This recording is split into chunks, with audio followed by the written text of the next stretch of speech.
On a toujours l'impression qu'on est plus intelligent que l'AI, chose qui est complètement wrong. Et les gens, c'est comme s'ils veulent contrôler l'IA. Ils imposent des choses versus ils posent des questions. Moi, ma devise, c'est on ne recrute plus. Puis je veux que mon monde devienne les meilleurs superhumans possibles dans tout. Il y a 4 layers. Donc les 3 premiers layers, là, c'est du AI au complet. Le layer humain, il rentre pour valider, amplifier, rajouter la touche humaine, l'émotion, le goût. Comme tu rajoutes ça pour livrer. Là, ce qu'on faisait en un mois, on le fait en 2-3 jours. Moi, mon fils, pour vrai, je l'ai introduit à l'AI, ça fait 2 ans déjà. Je lui montre les AI, je dis, check, quand tu comprends pas quelque chose, vas-y. Donc, maman chirurgienne, papa entrepreneur, on travaille beaucoup, puis quand on arrive, on est brûlé, fait que c'est plate, mais on n'a pas le mental pour commencer à faire des devoirs d'école ou whatever, fait que je lui montre ça.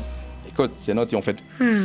J'ai toujours écouté la petite voix qui est à l'intérieur, puis je le fais même si tout le monde autour de toi va te dire, ben non, c'est impossible que ça fonctionne, mais t'es malade, tu vas faire ça, tu vas te péter les dents. Ben, c'est pas grave. Moi, à l'intérieur, ça me parle, fait que I'll do it anyways. Est-ce que vous faites partie des 67,5 % des gens qui écoutaient ce balado à chaque semaine, mais qui n'êtes pas abonnés? Si oui, allez vous abonner tout de suite.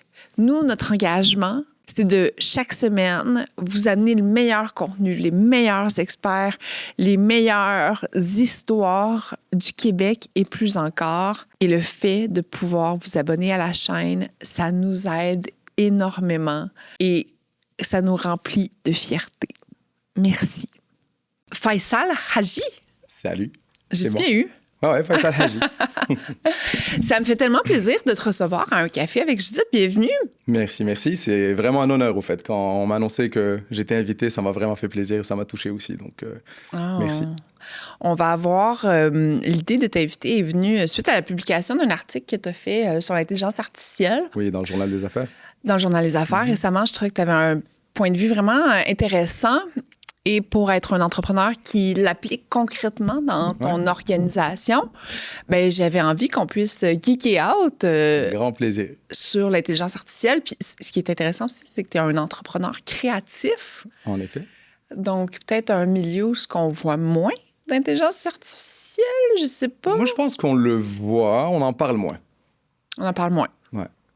Donc, pour ceux qui ne te connaissent pas, qui es-tu? Qui je suis? Marocain d'origine. Donc, je suis born and raised au Maroc jusqu'à l'âge de presque 17-18 ans, avant d'arriver à Montréal pour faire mes études à l'Université de Montréal. Je suis l'incompris, si tu veux, ou genre l'éternel insatisfait. Donc, je suis vraiment la personne qui n'aime pas atteindre des plateaux, puis qui veut toujours, tu sais, comme aller plus loin, disons, ou me réinventer. Donc, c'est ce qui fait en sorte que je casse beaucoup les silos dans lesquels on se met en entreprise, concrètement parlant, pour vraiment toujours être en constante évolution. Donc, voilà. Donc, sinon, je suis fondateur de l'agence The Unknown, qui est une agence de création, puis qu'on appelle maintenant une Next Gen Creative Consultancy, parce qu'on est même passé d'une agence de création à vraiment plus de la consultation, en ayant intégré tous les services de technologie, de AI et tout, pour aider les entreprises, justement, à instaurer des systèmes efficaces qui ramènent du ROI pour de vrai, puis pas juste on utilise ChatGPT comme un stagiaire, justement. Et voilà. Donc là, aujourd'hui, on va parler de quoi? De l'IA. Pas de filtre. Pas de filtre. Ouais. Est-ce que tu vas nous apprendre des choses? Probablement. Peut-être pas. Ça dépend à qui on parle. Avant d'aller plus loin dans l'épisode, je veux remercier nos commanditaires du podcast. Donc, tout d'abord, EasySign, qui est une solution de signature électronique. Donc, la magnifique équipe de Caroline Charbonneau, qui a développé une solution 100% québécoise, donc qui respecte les règles du Québec, du Canada. Donc, vos données restent au Canada. Et ça, c'est quand même super important. Donc, allez découvrir EasySign. Ensuite, Dominique Bourget de DXIM Technologies pour tous vos besoins audio-vidéo. Toi, tu es beaucoup dans ce domaine-là. Je le connais très, très bien. Tu connais Dominique? Oui. On a travaillé ensemble beaucoup avant. C'est lui qui a installé tous mes serveurs au bureau quand on était une boîte de production à l'époque, là.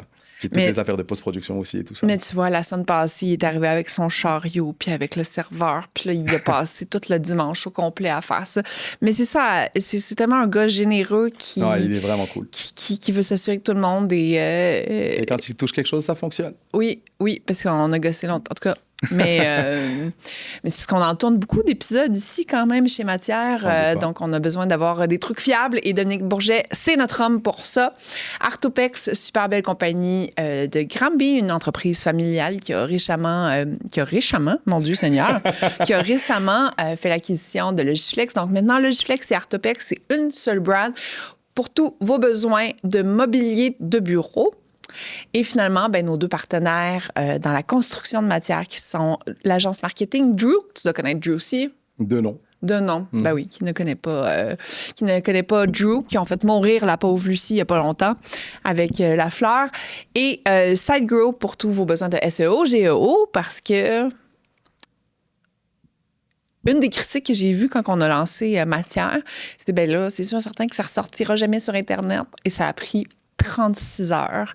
Et on sortait comme deuxième résultat de recherche sur la page de Google. Et ça, même avec le nom Matière. Et ça, c'est grâce à l'équipe de SiteGrow. Donc, Francis tu as vraiment et raison. Genre, on vient de vivre exactement la même chose et encore même plus fou que ça. Là. Raconte-moi. Pareil, on a relancé notre site web, le nouveau, il n'y a pas très longtemps. Donc, on n'avait pas mis l'emphase sur tout ce qui était SEO, JEO, bien entendu, parce qu'on était plus dans le volet créatif, contenu, tout ça. Et récemment, j'étais comme, we gotta do it. Fait qu'on l'a fait comme du monde, JEO et SEO, techniquement parlant. Donc, on est parti de genre 50e position à littéralement première en 48 heures, je te dirais, quelque chose du genre. Puis encore mieux, on a eu un client potentiel qui nous a appelé, qui a parlé avec notre AI, puis qui ont eu une conversation de 45 minutes qui était magnifique. Et le AI nous a booké un rendez-vous avec ce client-là sur notre site web. Ouais. Donc, on les appelle à Toronto et tout ça. Donc, très grosse boîte et tout. Et là, je lui dis, par curiosité, « How did you find us? » Et il me dit, « Oh my God, I'm so ashamed to say it. » I'm like, « Please, go ahead. » Et il me dit, « I have a boyfriend. » I'm like, « Okay. » I was like, « Who's your boyfriend? » She's like, « Well, his name is Claude. » I'm like, « Oh, that's really good. » C'est un de nos amis aussi. Et il me dit, puis je lui ai demandé comme les meilleures agences qui font exactement ci et ça. Il m'a sorti un top 10, puis toi, tu étais dans le top 3. Puis après, je lui ai dit, oui, mais moi, je cherche des gens comme ça, avec qui travailler, collaborer, nanana.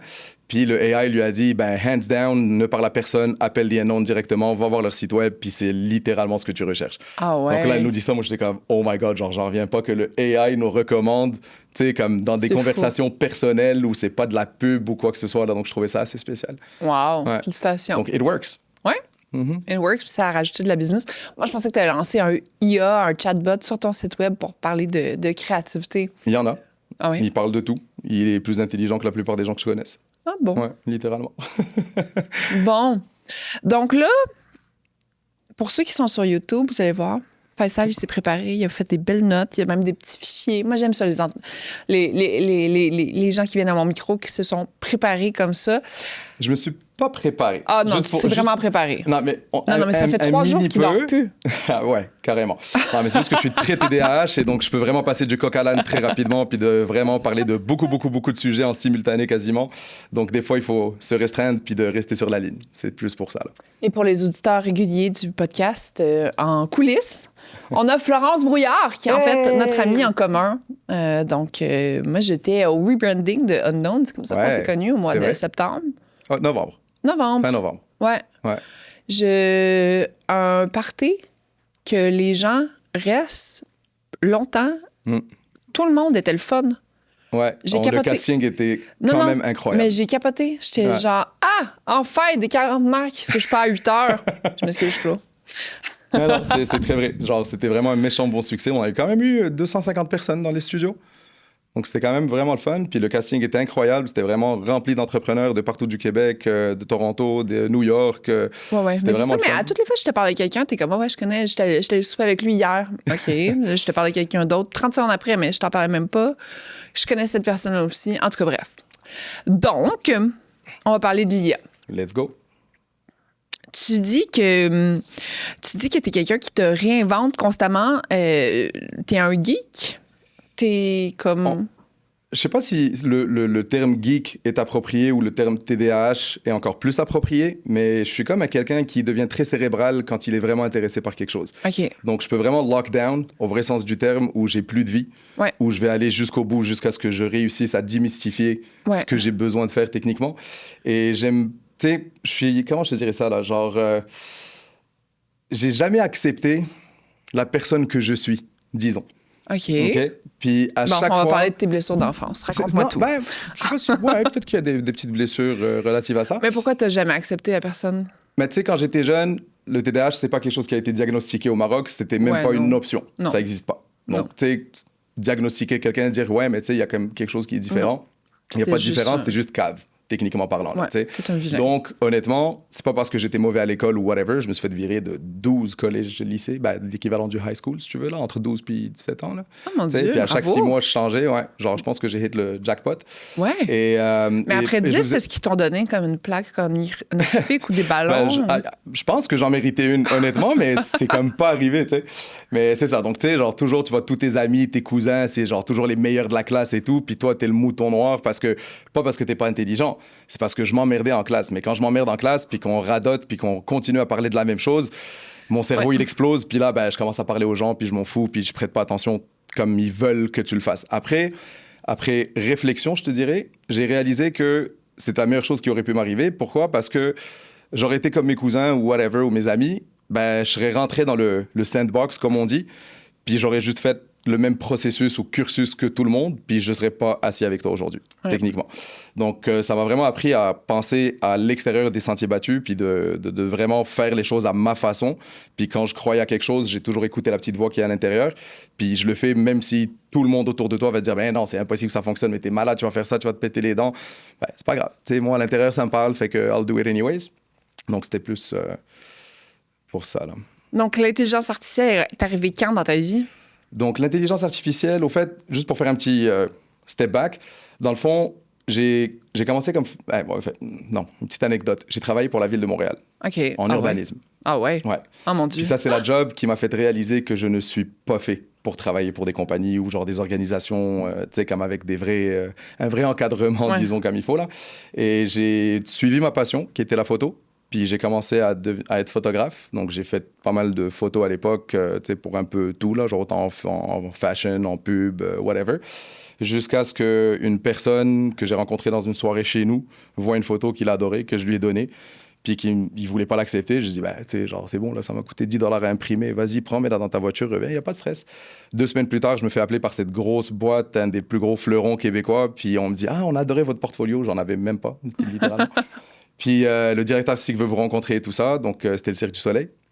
Donc, le gars, c'était l'un des big boss en dessous de Guy qui gérait tout le volet marketing du cirque. Et on m'a donné un super beau mandat que, honnêtement, c'était absolument fou, irréel, tout ce que tu veux. Et c'est de là où c'est vraiment parti, ma carrière en soi. Puis de là, j'ai monté un studio photo. Puis après, j'ai vite fait réaliser que j'étais pas le meilleur. Puis que j'étais très bon en création, j'étais très bon à vendre, mais j'étais pas le meilleur photographe. Puis pour arriver à l'échelle où j'aurais aimé être, ça m'aurait pris un autre 10-15 ans, puis je suis très impatient dans la vie, puis d'attendre 10-15 ans, c'est long quand même pas mal. Ouais. Donc, j'ai décidé de commencer à représenter les meilleurs, donc photographes, puis après, ben, on a commencé à représenter les meilleurs réalisateurs, après, on a commencé à représenter les meilleurs directeurs photo, et donc de là est née ma première vraie boîte qui s'appelle FH Studio. Donc, c'était une boîte de production pure et dure, spécialisée en publicité, et on faisait du servicing aussi pour tout ce qui est film, série aussi, là. Et quand j'ai lancé ça, j'avais 2 objectifs, techniquement parlant.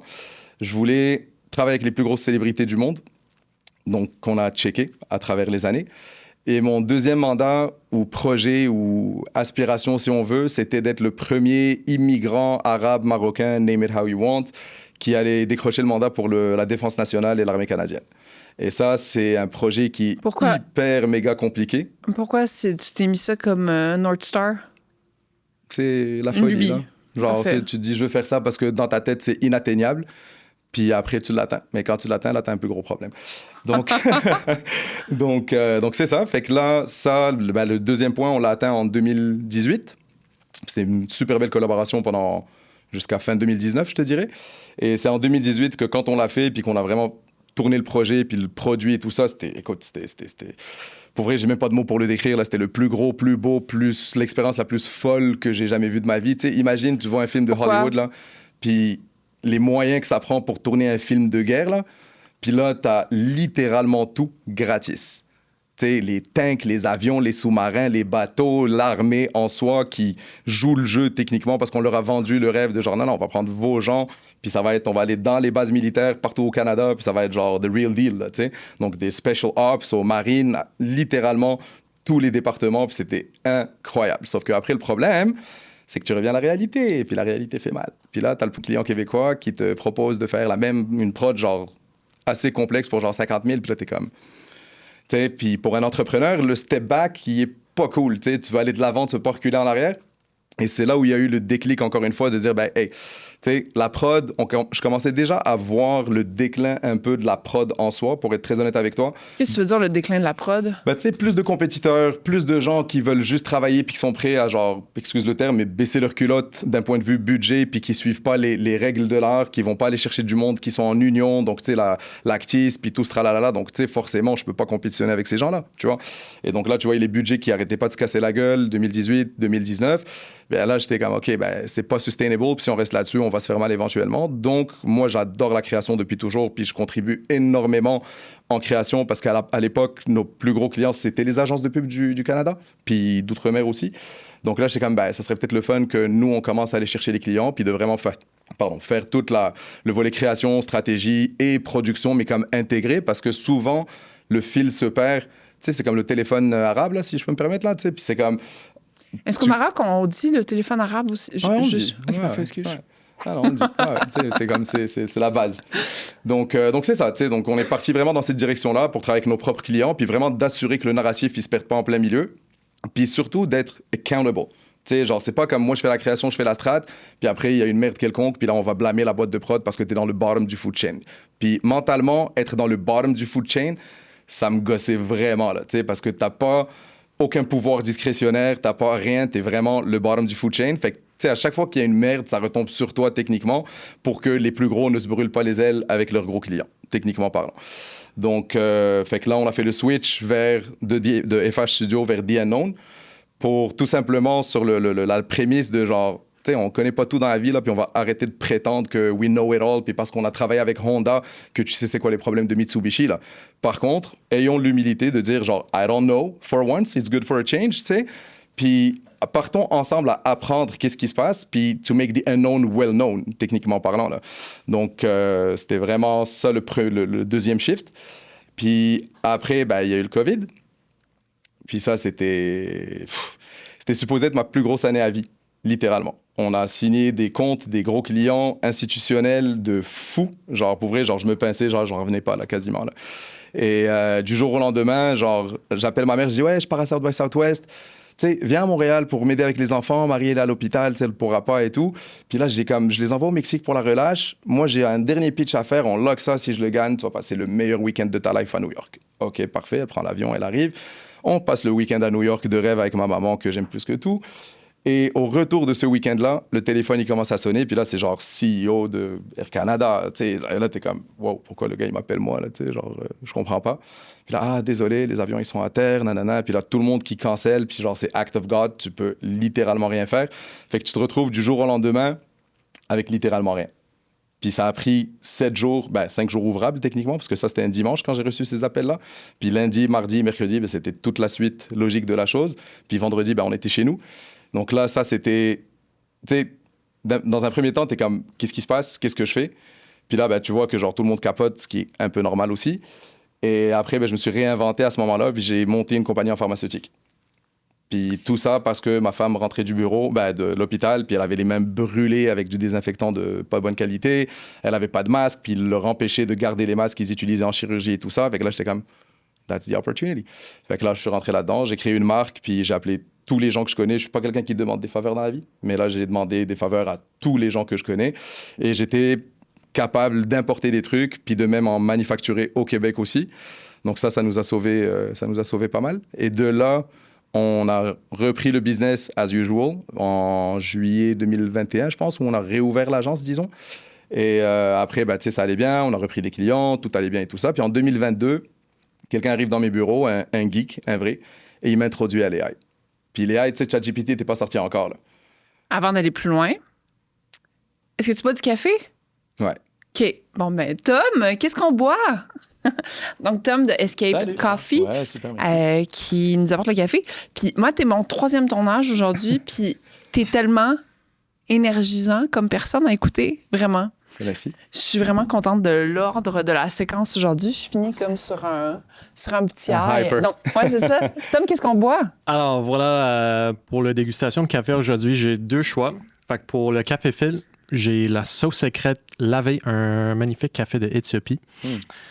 Aussi en espresso, j'ai fait avec du lait d'avoine pour toi, mais un petit latte avec notre produit 430, un mélange de café Éthiopie, Colombie, qui sont notre collab avec la Nouvelle Vague, disponible en épicerie. Magnifique. Merci Bonne beaucoup, dégustation. Tom. Merci. Donc, un geek rentre dans ton bureau, 2022, est introduit à l'IA. C'était quoi l'IA? C'était une IA offline, C'était littéralement. quoi avant ChatGPT? On Il y s'en avait rien. souvient-tu? Non, c'était vraiment... C'était rien. Non, mais il n'y avait rien de commercialisé. Tu sais, genre, il n'y avait pas « Ah, je vais m'abonner à une IA », là. Tu sais, Ouais. ça n'existait pas, là. Il y avait rien.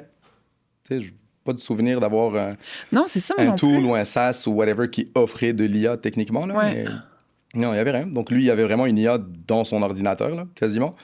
Puis, il commençait à me montrer ça. Puis, moi, mon cerveau, il part en mode... piou, genre, pétage de coche, là. Genre ça. Et puis, à l'époque, c'était vraiment embryonnaire, là. Ouais. Tu sais, c'était pas la folie qu'on voit aujourd'hui, là.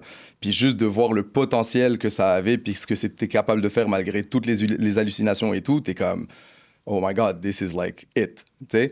Et Mais donc, concrètement, tu te souviens à quoi ça ressemblait? C'était-tu genre comme du C, deux points, slash, ben, tu sais, genre quand tu ouvres ton MS-DOS, terminal là? sur ton Ouais, ordinateur, c'est ça, là, terminal. avec la page Ouais. noire, là, ben, Ouais. c'est ça. Tu sais, c'est Ok. exactement ça. Puis tu chattes là-dedans, là, quasiment. Là. OK, parfait. Fait que c'était vraiment fou. Fait que là, ben, moi, genre, je capotais. Je suis comme, oh my God, this is the next big thing, quasiment, tu sais.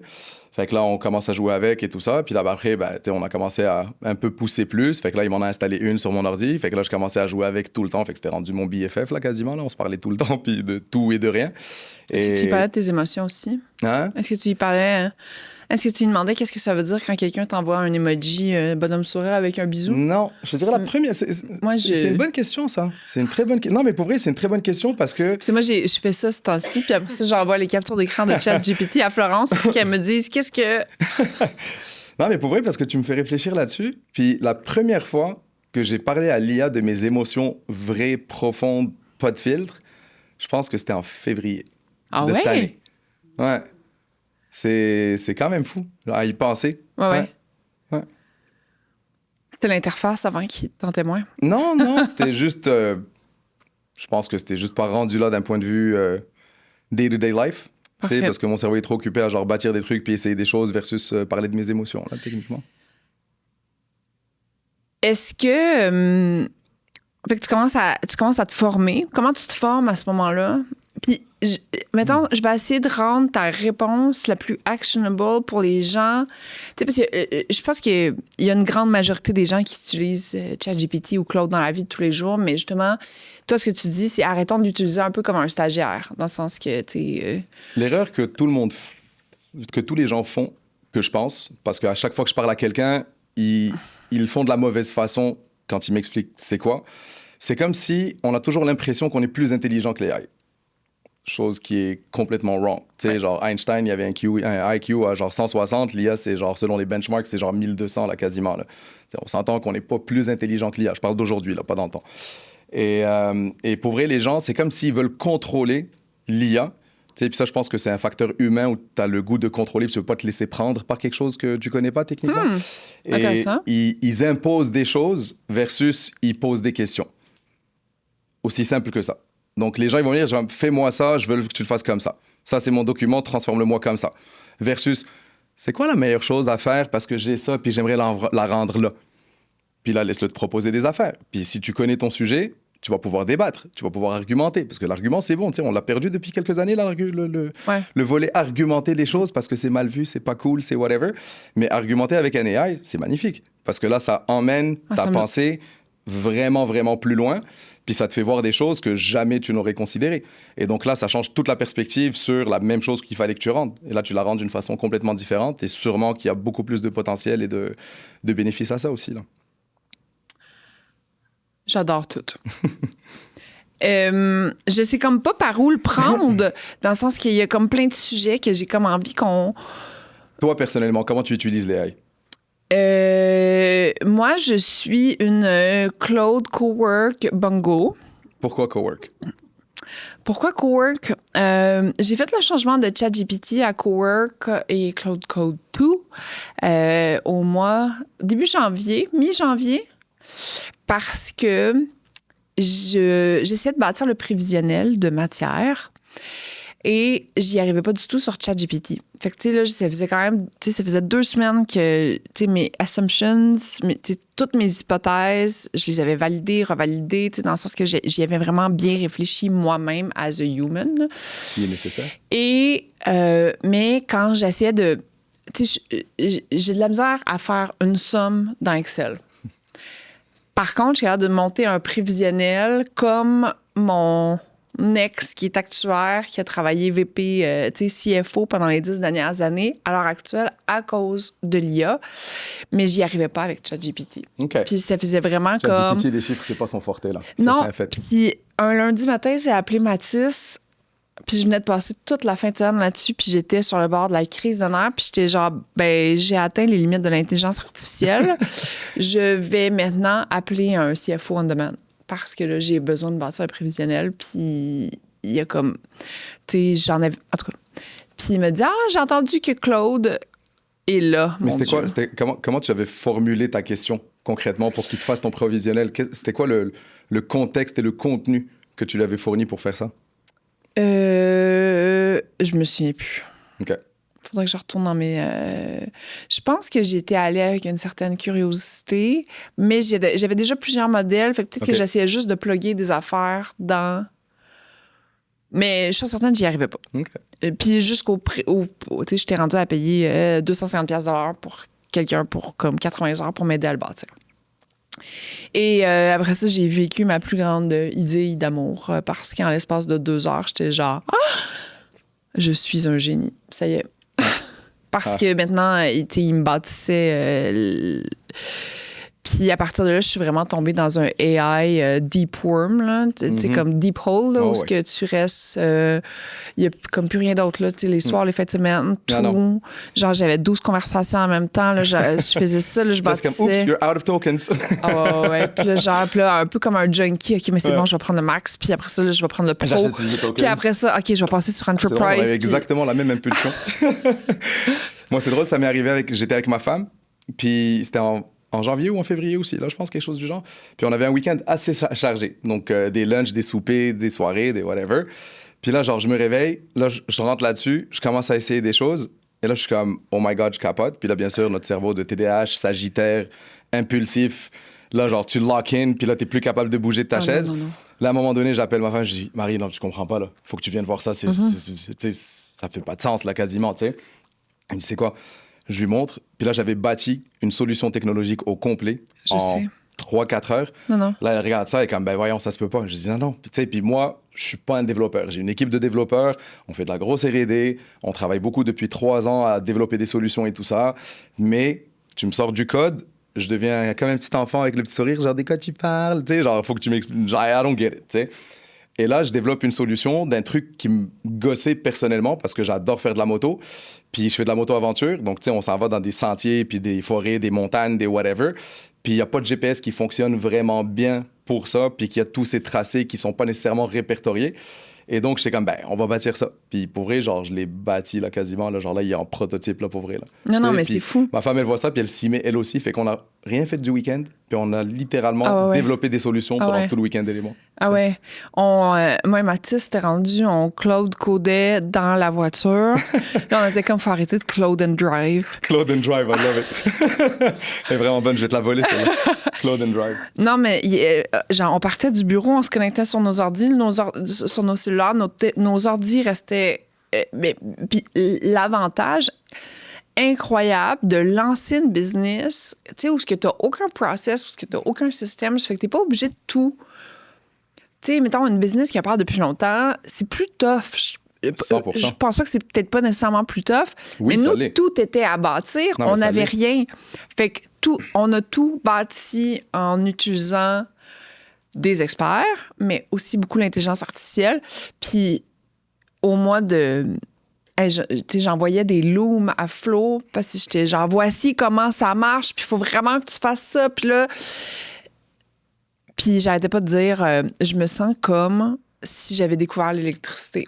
Ben, honnêtement, oui. Puis c'est drôle que tu parles de ça parce que, tu sais, la vraie nouvelle aujourd'hui, c'est pas juste l'IA. Tu sais, l'IA, OK, c'est cool. C'est un bébé, il est en train de grandir et plus, mais sauf qu'il grandit à une vitesse fulgurante, à un niveau, ça a juste pas d'allure, là, techniquement, là. Parce qu'il y a 3 mois, on n'était absolument pas capable de faire ce qu'on fait aujourd'hui, techniquement. Donc, tu réalises qu'en 3 mois, ça a disrupt l'industrie du design, ça a disrupt l'industrie des ingénieurs, des codeurs et tout ça. Ça a disrupt tellement d'industries où tu vois à la bourse, les Figma, le prix du Figma qui collapse littéralement. Le SaaS-apocalypse. Exactement.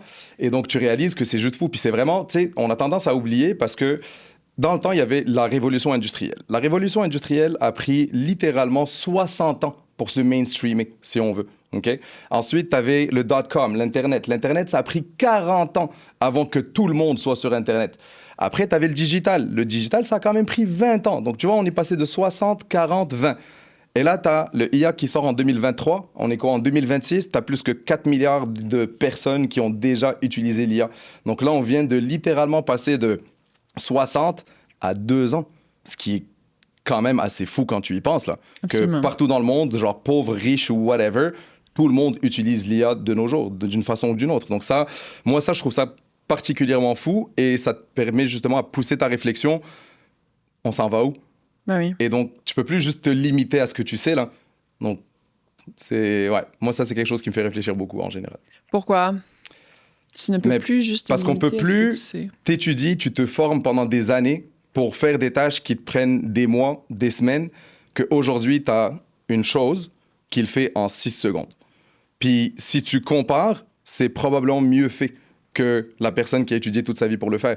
Ah, absolument. Et donc là, on est rendu dans une ère où on peut plus se dire que ben là, moi, genre, je fais ça, puis ça, c'est ma job, je suis comme, je sais pas, moi, je suis stratège, je suis copywriter, je parle de mon métier, concrètement. Tu sais, je suis copywriter. Non, genre, on a vraiment le luxe de devenir n'importe qui qu'on veut devenir en dedans de 6 mois, sans aller à l'école, sans aller à rien du tout. Si tu as moindrement de la curiosité, si tu as moindrement du désir de vouloir apprendre, puis si tu poses les bonnes questions. As simple as that.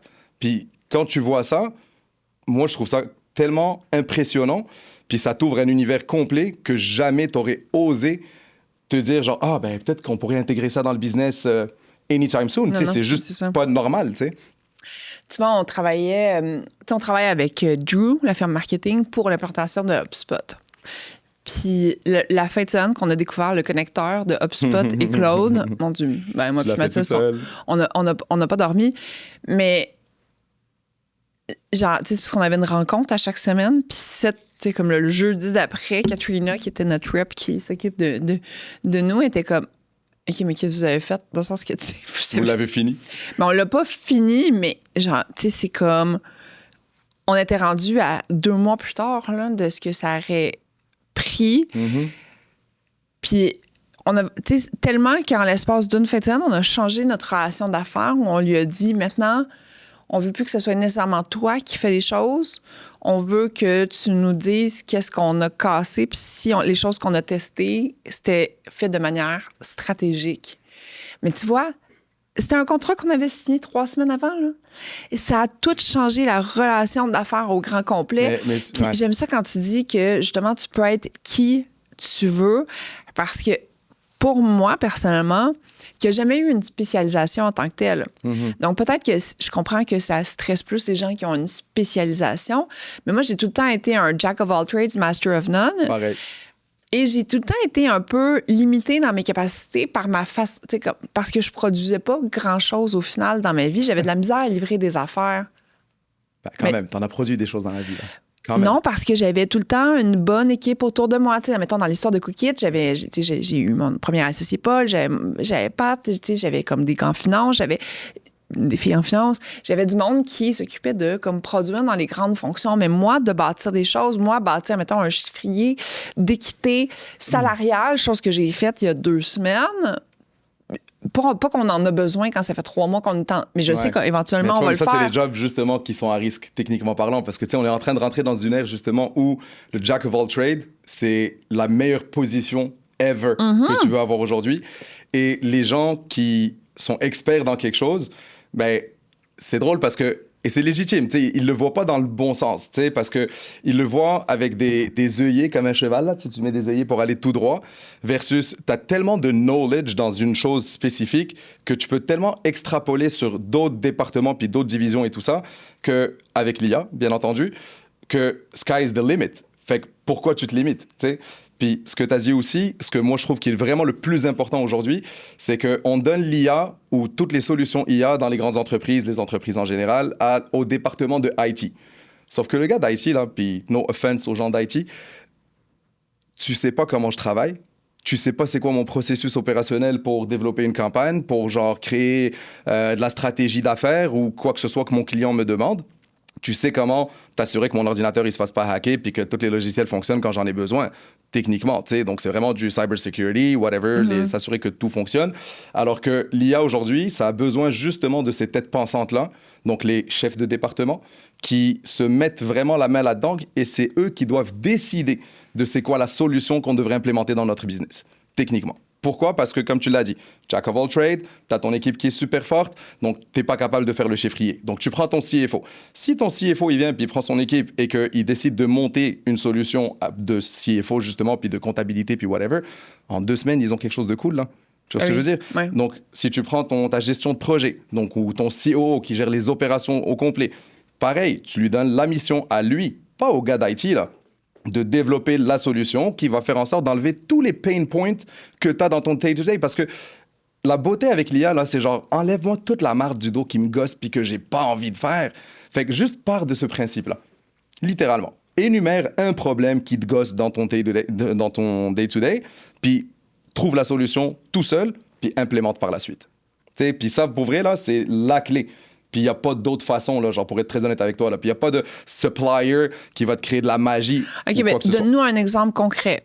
Qu'est-ce qui... Okay. Un exemple très concret qui est arrivé il n'y a vraiment pas longtemps. Nous, on faisait beaucoup de production. Puis il y avait un truc que j'en ai fait, mais... Puis qui me gosse plus que tout, c'est toutes les photos e-commerce pour les grosses boîtes qui refont un site web, mais là, ils ont besoin de genre 20 000 photos. Là. J'ai juste pas envie de perdre mon temps personnellement à gérer ça, de un.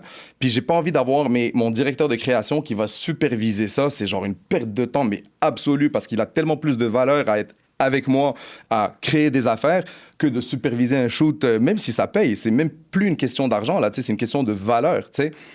Et donc, là, je lui dis, il me dit, c'est que ça me tente pas. Je dis, ben, moi non plus, ça me tente pas. What you gonna do about it? Il me dit, ah ouais, hein? Ouais.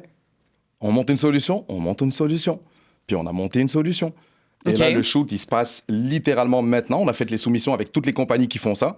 On a reçu les soumissions. Écoute, il y avait littéralement rien en dessous de genre 70, 80, 100 000 $ pour faire tout le kit du client au complet. Puis ils en avaient des produits, là, tu sais, parce qu'ils ont plusieurs marques, whatever. Et là, on voit ça, on dit, aïe, c'est du gâchis, là, genre, pour vrai. Puis on fait même pas de grosses marges là-dessus, tu sais. C'est comme, it's a waste of time for us, technically, tu sais.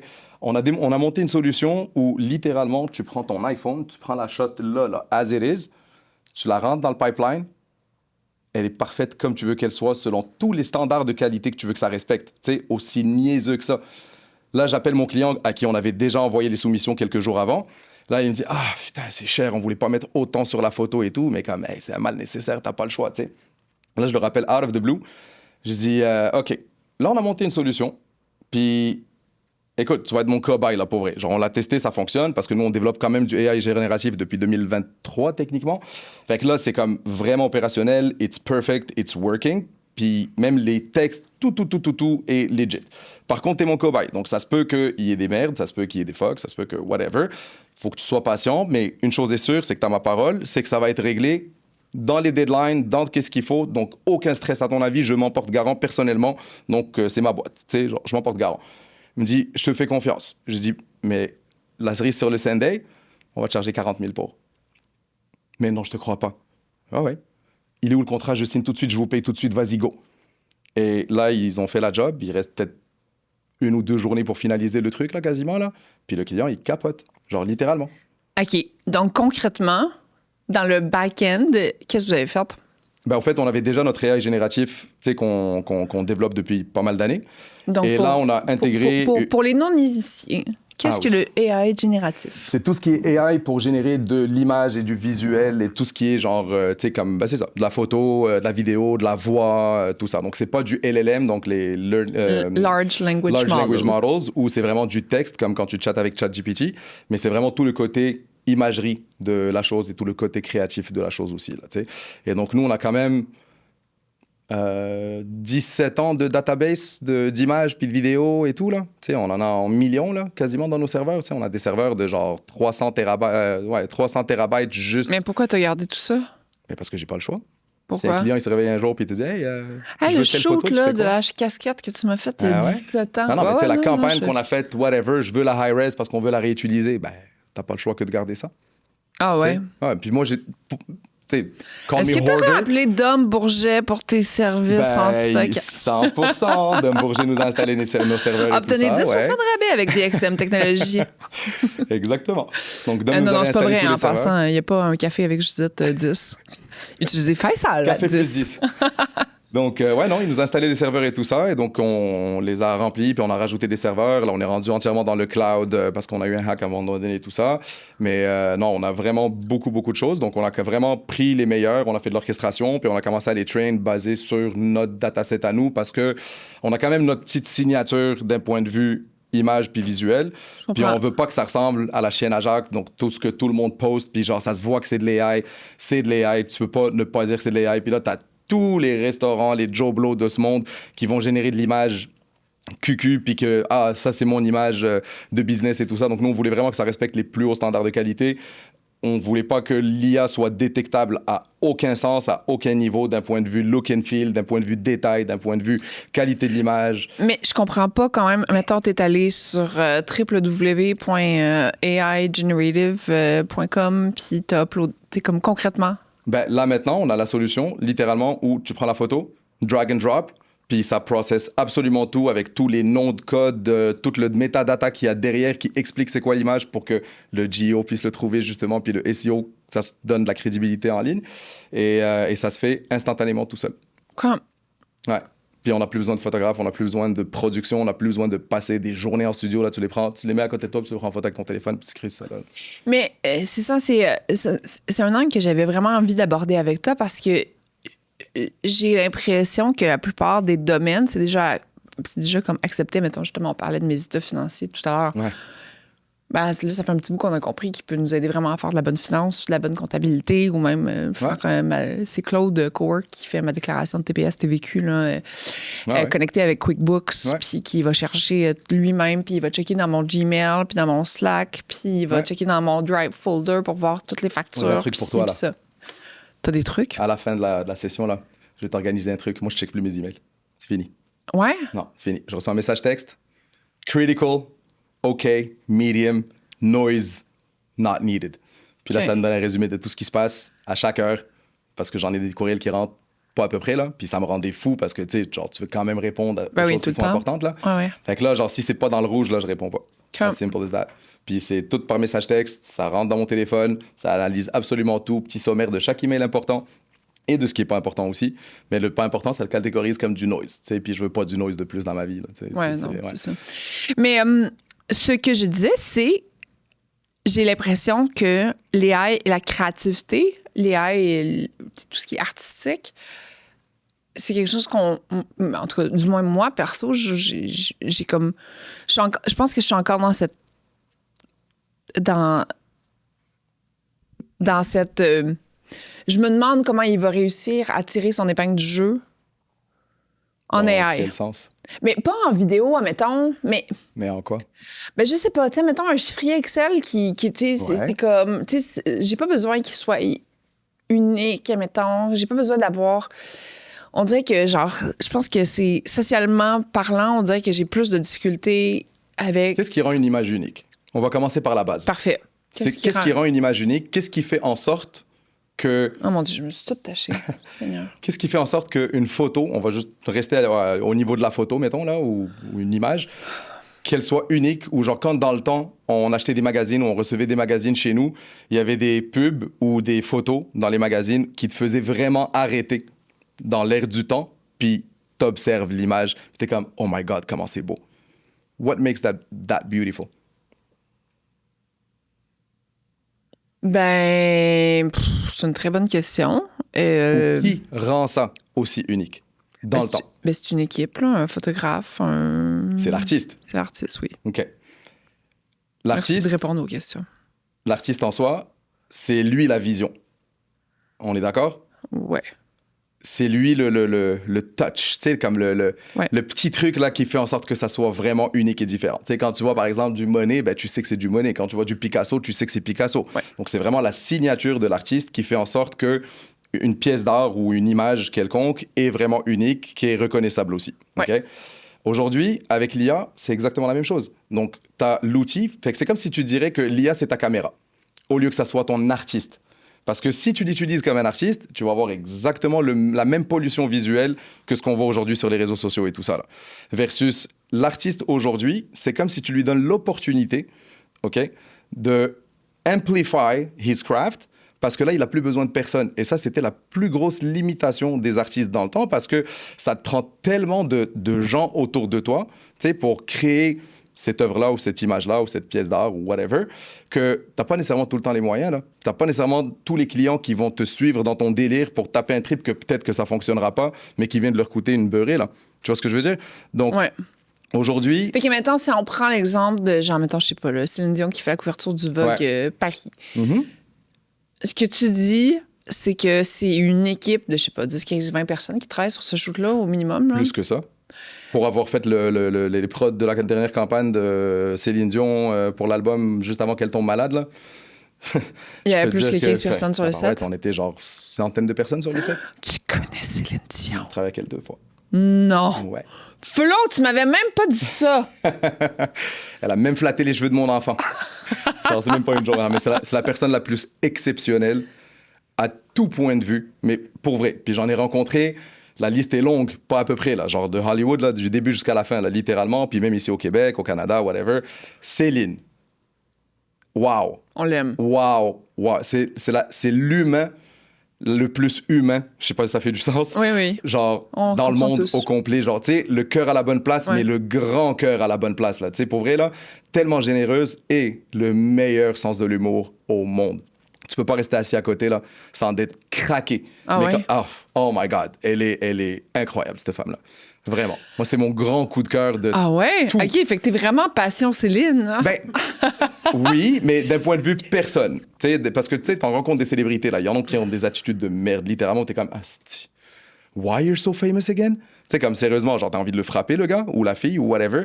Et t'en as qui sont tellement rendus big, ou c'est comme l'opposé de ceux qui sont pas that big. Tu comprends ce que je veux dire? Ouais. Et Céline, elle fait vraiment partie en tout cas, moi, des gens que j'ai rencontrés, du summum de la perfection humaine, si je peux le dire comme ça, là. Vraiment. Je me trouve vraiment chanceuse d'être stumbled upon that subject. Second degree of separation. Donc, il y avait une équipe créative autour, le photographe, l'artiste. Ouais.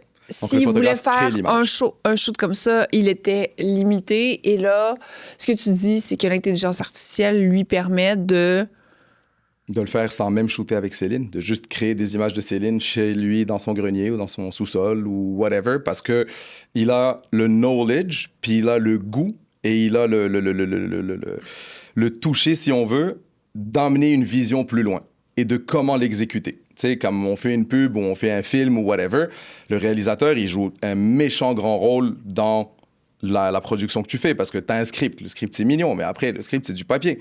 Est-ce que ça va se convertir exactement comme on veut, comme l'intention que ça a initialement avec les acteurs qu'il faut que tu contrôles dépendamment de leur journée, est-ce qu'ils se sentent bien ou pas, whatever. Mais le réalisateur, il vient, puis il fait le director's treatment, qu'on appelle ça, où il reprend ce script-là, puis il le remâche à sa sauce à lui, où il rajoute une valeur artistique qui rend cette pièce unique. Tu comprends? Oui. Donc, quand on était une boîte de prod, on nous appelait pour faire pitcher nos réalisateurs. Et le pitch, c'était quoi? Genre, ça, c'est le script, ça, c'est le concept. Mais là, how far are you going to push it? Puis la job se donnait vraiment à celui qui avait les meilleures idées, puis la meilleure façon de prendre cette idée-là sans nécessairement la massacrer ou la tuer. Donc, garder le narratif, la stratégie, la création, le concept créatif, idem, mais de le pousser d'un point de vue storytelling qu'un copywriter peut pas faire parce que c'est pas un storyteller. Un copywriter, ça écrit des taglines puis des pubs de 30 secondes où tu dis 3-4 mots pour vendre quelque chose, là, versus l'artiste, le réalisateur. Lui, il raconte une histoire autour de ce que toi, tu essaies de dire en texte, concrètement, et qui va créer de l'émotion, qui va créer de l'impact, qui va faire en sorte que les gens veuillent vraiment comme acheter ou comme vivre cette expérience-là, ou qui va juste les entertain, techniquement parlant. T'sais. Donc, eux, pour vrai, c'est leur plus beau cadeau, je pense, aujourd'hui. T'sais, après, oui, tu ne veux pas travailler tout seul dans ton sous-sol non plus tout le temps, là, don't get me wrong.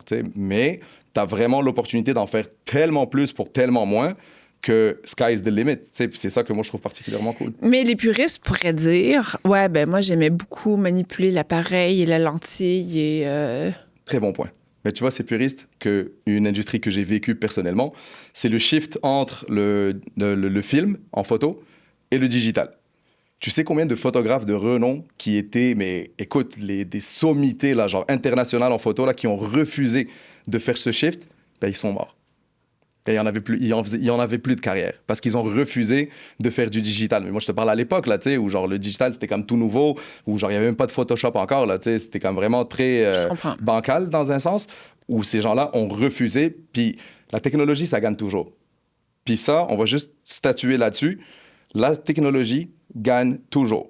Selon les industries qui les adaptent, comme le VHS, le Blu-ray, le DVD, le CD. À chaque fois qu'il y a une nouvelle technologie, il y a un gros joueur qui vient, il l'adopte, puis par défaut, ça devient mainstream. Tu n'as plus le choix. Genre, tu crées le USB-C, mais il n'y a plus rien d'autre qui fonctionne à part le USB-C. Donc, c'est la technologie du USB-C qui vient de remporter cette nouvelle vague de technologie. Et donc, toutes les technologies qui ont été créées depuis le début jusqu'à aujourd'hui, puis on commence dans une nouvelle ère où on en verra encore beaucoup plus, c'est exactement ça le pattern. Ça va gagner. Donc, tu as deux options. Tu vas jouer le jeu, puis tirer ton épingle du jeu, ou tu vas rester derrière, puis là, ça va faire mal, puis tu n'auras personne à blâmer à part toi. Parce que c'est pas comme si c'était pas accessible ou c'est juste un truc pour les riches ou un truc pour les gens qui ont tellement de moyens ou des grosses entreprises. Au contraire, les grosses entreprises sont pas capables d'adopter la technologie autant que les PME aujourd'hui. Et on a comme un shift de dimension, si on veut, où l'opportunité de la PME aujourd'hui, c'est la plus grosse qu'on a jamais vécue de notre existence au complet. Tu sais, je ne sais pas si tu l'as vu récemment, mais il y a 2 gars qui ont monté une entreprise littéralement chez eux à la maison. Oui. Ils ont vendu ça, je ne sais pas combien de milliards. Là. C'est quand que tu as vu une entreprise qui se vend en millions ou en milliards? On va dire juste en millions. Milliards, c'est trop de chiffres à compter. C'est quand la dernière fois que tu as vu une entreprise où il y a une personne derrière qui vend ça en millions? Non, je comprends. Jamais. Puis même, je lisais un article la semaine passée, puis ça disait que même le monde du VC avait changé pour toujours parce que le seed... faire un seed round, c'est quelque chose qui 100%. N'existera plus jamais. Puis si avant, tu faisais un seed round pour aller engager un CTO avec 3 devs, exactement. Parce qu'il n'était pas... Fait que ça te prenait minimum 500 000. Puis maintenant... Mais ça ne marche plus. Parce que maintenant, if you know where you're going, et encore une fois, ça revient au knowledge. Donc, si tu as la vision, tu as la technicalité de la chose, puis que tu utilises les bons outils, il n'y a rien qui est plus faisable. Et ça, c'est un shift qui est quand même assez drastique parce que on peut plus se mentir là. Tu sais, moi, pour vrai, ça me fâche aujourd'hui quand quelqu'un vient me voir et me dit « Oh, mais je sais pas comment faire ça. » Mais comment ça, tu sais pas comment faire ça? Non, tu t'attends à quoi? Tu veux que je le fasse pour toi? Oui. Ben non, mais comme pour vrai, je sais pas. Mais as-tu demandé à Claude ou à ChatGPT ou quelque chose? Non, mais c'est ça, c'est la technologie la plus... Tu sais, genre, on n'a plus cette excuse. Tu sais, nous, quand on était jeunes, là, puis je pense qu'on a le même âge, tu sais, pour répondre à 35 ans, toi aussi? Oui, exactement. Tu sais, pour répondre à un examen, il fallait partir à la bibliothèque, il fallait trouver la rangée ou ce livre qui était dans ton cursus, whatever, que ton prof t'a donné. Donc, juste pour trouver le mot du livre, ça prend 1 heure. Tu n'as rien fait encore. Tu n'as même pas ouvert le livre. Après, le livre, c'est probablement une brique de 400-500 pages. Ben, il faut que tu passes à travers là, pour comprendre vraiment le sujet puis de où est-ce que tu t'en vas. Il n'y a personne qui va te faire un summary. Tu avais un synopsis, mais tu n'avais pas de summary. Mais tu as des enfants, toi aussi, là? Moi, ça me fait capoter parce que, genre, présentement, Toto, il faut qu'il fasse une recherche, puis genre, il faut qu'il aille à la bibliothèque, puis il écrive ses sources, puis je suis comme, mais quelle est cette... Tu sais, dans le sens que... C'est quand la dernière fois à quelle école, ton fils? À l'école Lanaudière. Lanaudière, OK. Ouais, non. Ben, tu vois, moi, ce que j'aime chez Sainte-Anne, c'est qu'ils sont déjà AIisés. C'est vraiment très cool. Mais ça doit être la seule école au Québec qui... Pas mal. Moi, mon fils, pour vrai, je l'ai introduit à l'AI, ça fait 2 ans déjà. Il va faire 14 ans en juillet, donc il a 13 ans. Mais pour vrai, genre, je l'ai mis sur l'AI, il capote, il trippe au bout. puis il était dans une école publique au primaire. Il passait à Sainte-Anne, puis il se trouvait ça particulièrement difficile. Mais vraiment difficile. C'est déjà le switch entre le primaire et le secondaire. Ah, oui. On s'entend que c'est Oui, juste oui. ça, c'est vraiment difficile. Oui, là, oui. tu sais. Sainte-Anne étant hyper méga grande, donc il faut que tu te trimbales d'un immeuble à l'autre versus tu as toujours été dans la même classe toute la journée pendant tes 6 dernières années. Non, je suis Donc ça d'accord. aussi, c'est un clusterfuck aussi. Et pour vrai, il revenait à la maison, puis il capotait, puis il avait des notes dégueulasses et tout ça. Et à l'école, tu sais, ils nous ont même appelés pour nous dire comme, tu sais, nous, à Sainte-Anne... la première année, c'est un test. Hein? Genre, s'il ne rentre pas dans le top, l'année prochaine, il va falloir lui trouver une autre Bye école. bye. Tu sais. Mais sauf qu'il adore son école. Il aime vraiment beaucoup son école. Puis c'est la première fois que je le vois comme fulfilled, genre accompli. Puis il aime son école. Il veut se réveiller le matin pour y aller. Puis il se gère tout seul tellement qu'il est comme, il aime ça. Là, tu sais. Je lui montre les haies. Je dis, check, quand tu comprends pas quelque chose, vas-y. Tu sais. Donc, maman chirurgienne, papa entrepreneur. Tu sais, on travaille beaucoup. Puis quand on arrive, tu sais, on est brûlé. Fait que, tu sais, c'est plate, mais on n'a pas le mental pour commencer à faire des devoirs d'école ou whatever. Tu sais. Fait que je lui montre ça. Écoute, ses notes, ils ont fait... Puis là, ben, il dépasse la moyenne. Il est super méga confiant aussi parce que j'arrive, moi, je lui pose une question où on parle de quelque chose, puis il me donne la réponse. Je dis comme, how do you know that? Ben, ChatGPT. Ah ouais? Wow. Tu sais, il m'impressionne. Pourquoi? Parce que c'est quelqu'un de très curieux. Et donc, il est plus en train d'attendre d'aller Non, c'est trouver ça. l'information à Ah quelque non, je part. sais, il va c'est la fou. chercher on his fingertip. Ouais. Et ça, c'est le plus beau cadeau qu'on puisse avoir Ah oui, non, mais dans pour la vie. tous là. les TDAH de la planète Terre, j'ai l'impression que l'intelligence TDAH artificielle est... ouais, non, c'est clair. Tu vois ce que j'ai fait, moi, pour mon fils, parce que lui, il est en 5e année. Fait qu'on là, on est justement dans la période où la 3e étape, il faut avoir des bons résultats Ouais. parce que les bulletins, les demandes d'admission, ils partent après. Et là, ce que j'ai fait, c'est que j'ai créé Toto Academy, un projet Toto Academy dans Claude, où je suis allée chercher Tout le contexte. tout ce qui est du ministère de l'Éducation du Québec, tout ce qui doit être appris, bien maîtrisé en 5e année, ses bulletins, ses anciens exercices. On utilise Padlet.com, là, qui est genre, Ouais. tu sais, où est-ce que tu as les devoirs et tout. J'ai téléchargé tous les documents JPEG, genre, puis j'ai demandé de faire des plans d'études pour tous les trucs. Fait que disons qu'il y a un Exactement pareil. examen. Mettons, il y a un examen sur sciences sociales, ou en tout cas, je sais plus trop comment ils appellent ça. Là. Puis genre, c'était genre, écoutez les 5 vidéos. C'est des vidéos de 2 minutes. J'ai pris les vidéos sur YouTube, j'ai fait la transcript Ouais. sur TurboScribe, j'ai mis Ouais. ça dans le truc. Puis après ça, j'ai demandé, fais-moi, comme, essayer de prédire quel genre d'examen il va y avoir. Puis après ça, tous les soirs, pendant 1 heure, il fait des pratiques d'examen. Puis après ça, il faut qu'il montre où il va. Mais c'est fou, là. Ça a comme Ah non, tellement... ouais. Puis ça, c'est vraiment un truc que je donne pour Mais les c'est drôle, parents. on a fait là. exactement la même chose avec mon fils. Oui, mais tu sais, c'est Pareil, comme... pareil. Tu sais, tu le traînes, ce muscle-là, parce que... Puis, tu sais, mettons, justement, là, cette temps-ci, on avait beaucoup de difficultés avec les verbes. Puis là, au final, ce que je me suis rendu compte, c'est que, tu sais, tout ce qui est éducation, si tu sais, c'est comme, tu sais, t'as du basic knowledge, puis il faut que tu accumules comme une brique par-dessus l'autre. Puis à un moment donné, s'il y a comme une brique que tu as mal compris, ben après, tu essaies de continuer à construire dessus. Puis je pense que c'est particulièrement vrai pour les maths, mais aussi Ouais. pour le français. Mais s'il te manque une brique, puis on dirait que j'ai catché soudainement pourquoi, genre, toute ma vie, j'étais une étudiante à 70 parce qu'à cause que, justement, tu sais, je suis full TDAH, il y a trop de trucs que j'ai manqués. Fait que là, après ça, j'essayais de bâtir dessus, mais j'ai jamais eu le réflexe de, attends un peu, là, on va repartir par la base. Par la base, la fondation. Oui, oui. Fait que là, on est même allé, tu sais, comme, on est retourné là, au début, là, c'est quoi des temps de verbe, c'est quoi le verbe imparfait, là, tu sais, parce qu'on était rendu, on essayait de bâtir plus loin, mais finalement, là-bas, en tout cas, bref, je suis très passionnée. Ah non, mais oui, de- puis c'est vrai que genre- c'est une très bonne recommandation pour tous les parents. Très Ouais. honnêtement, là, moi, je l'ai vu. Écoute, sa croissance à lui-même, là. Tu sais, il y a un tuteur avec qui il fait, genre, je sais pas, 1 heure ou 2 heures par semaine, Ouais. là.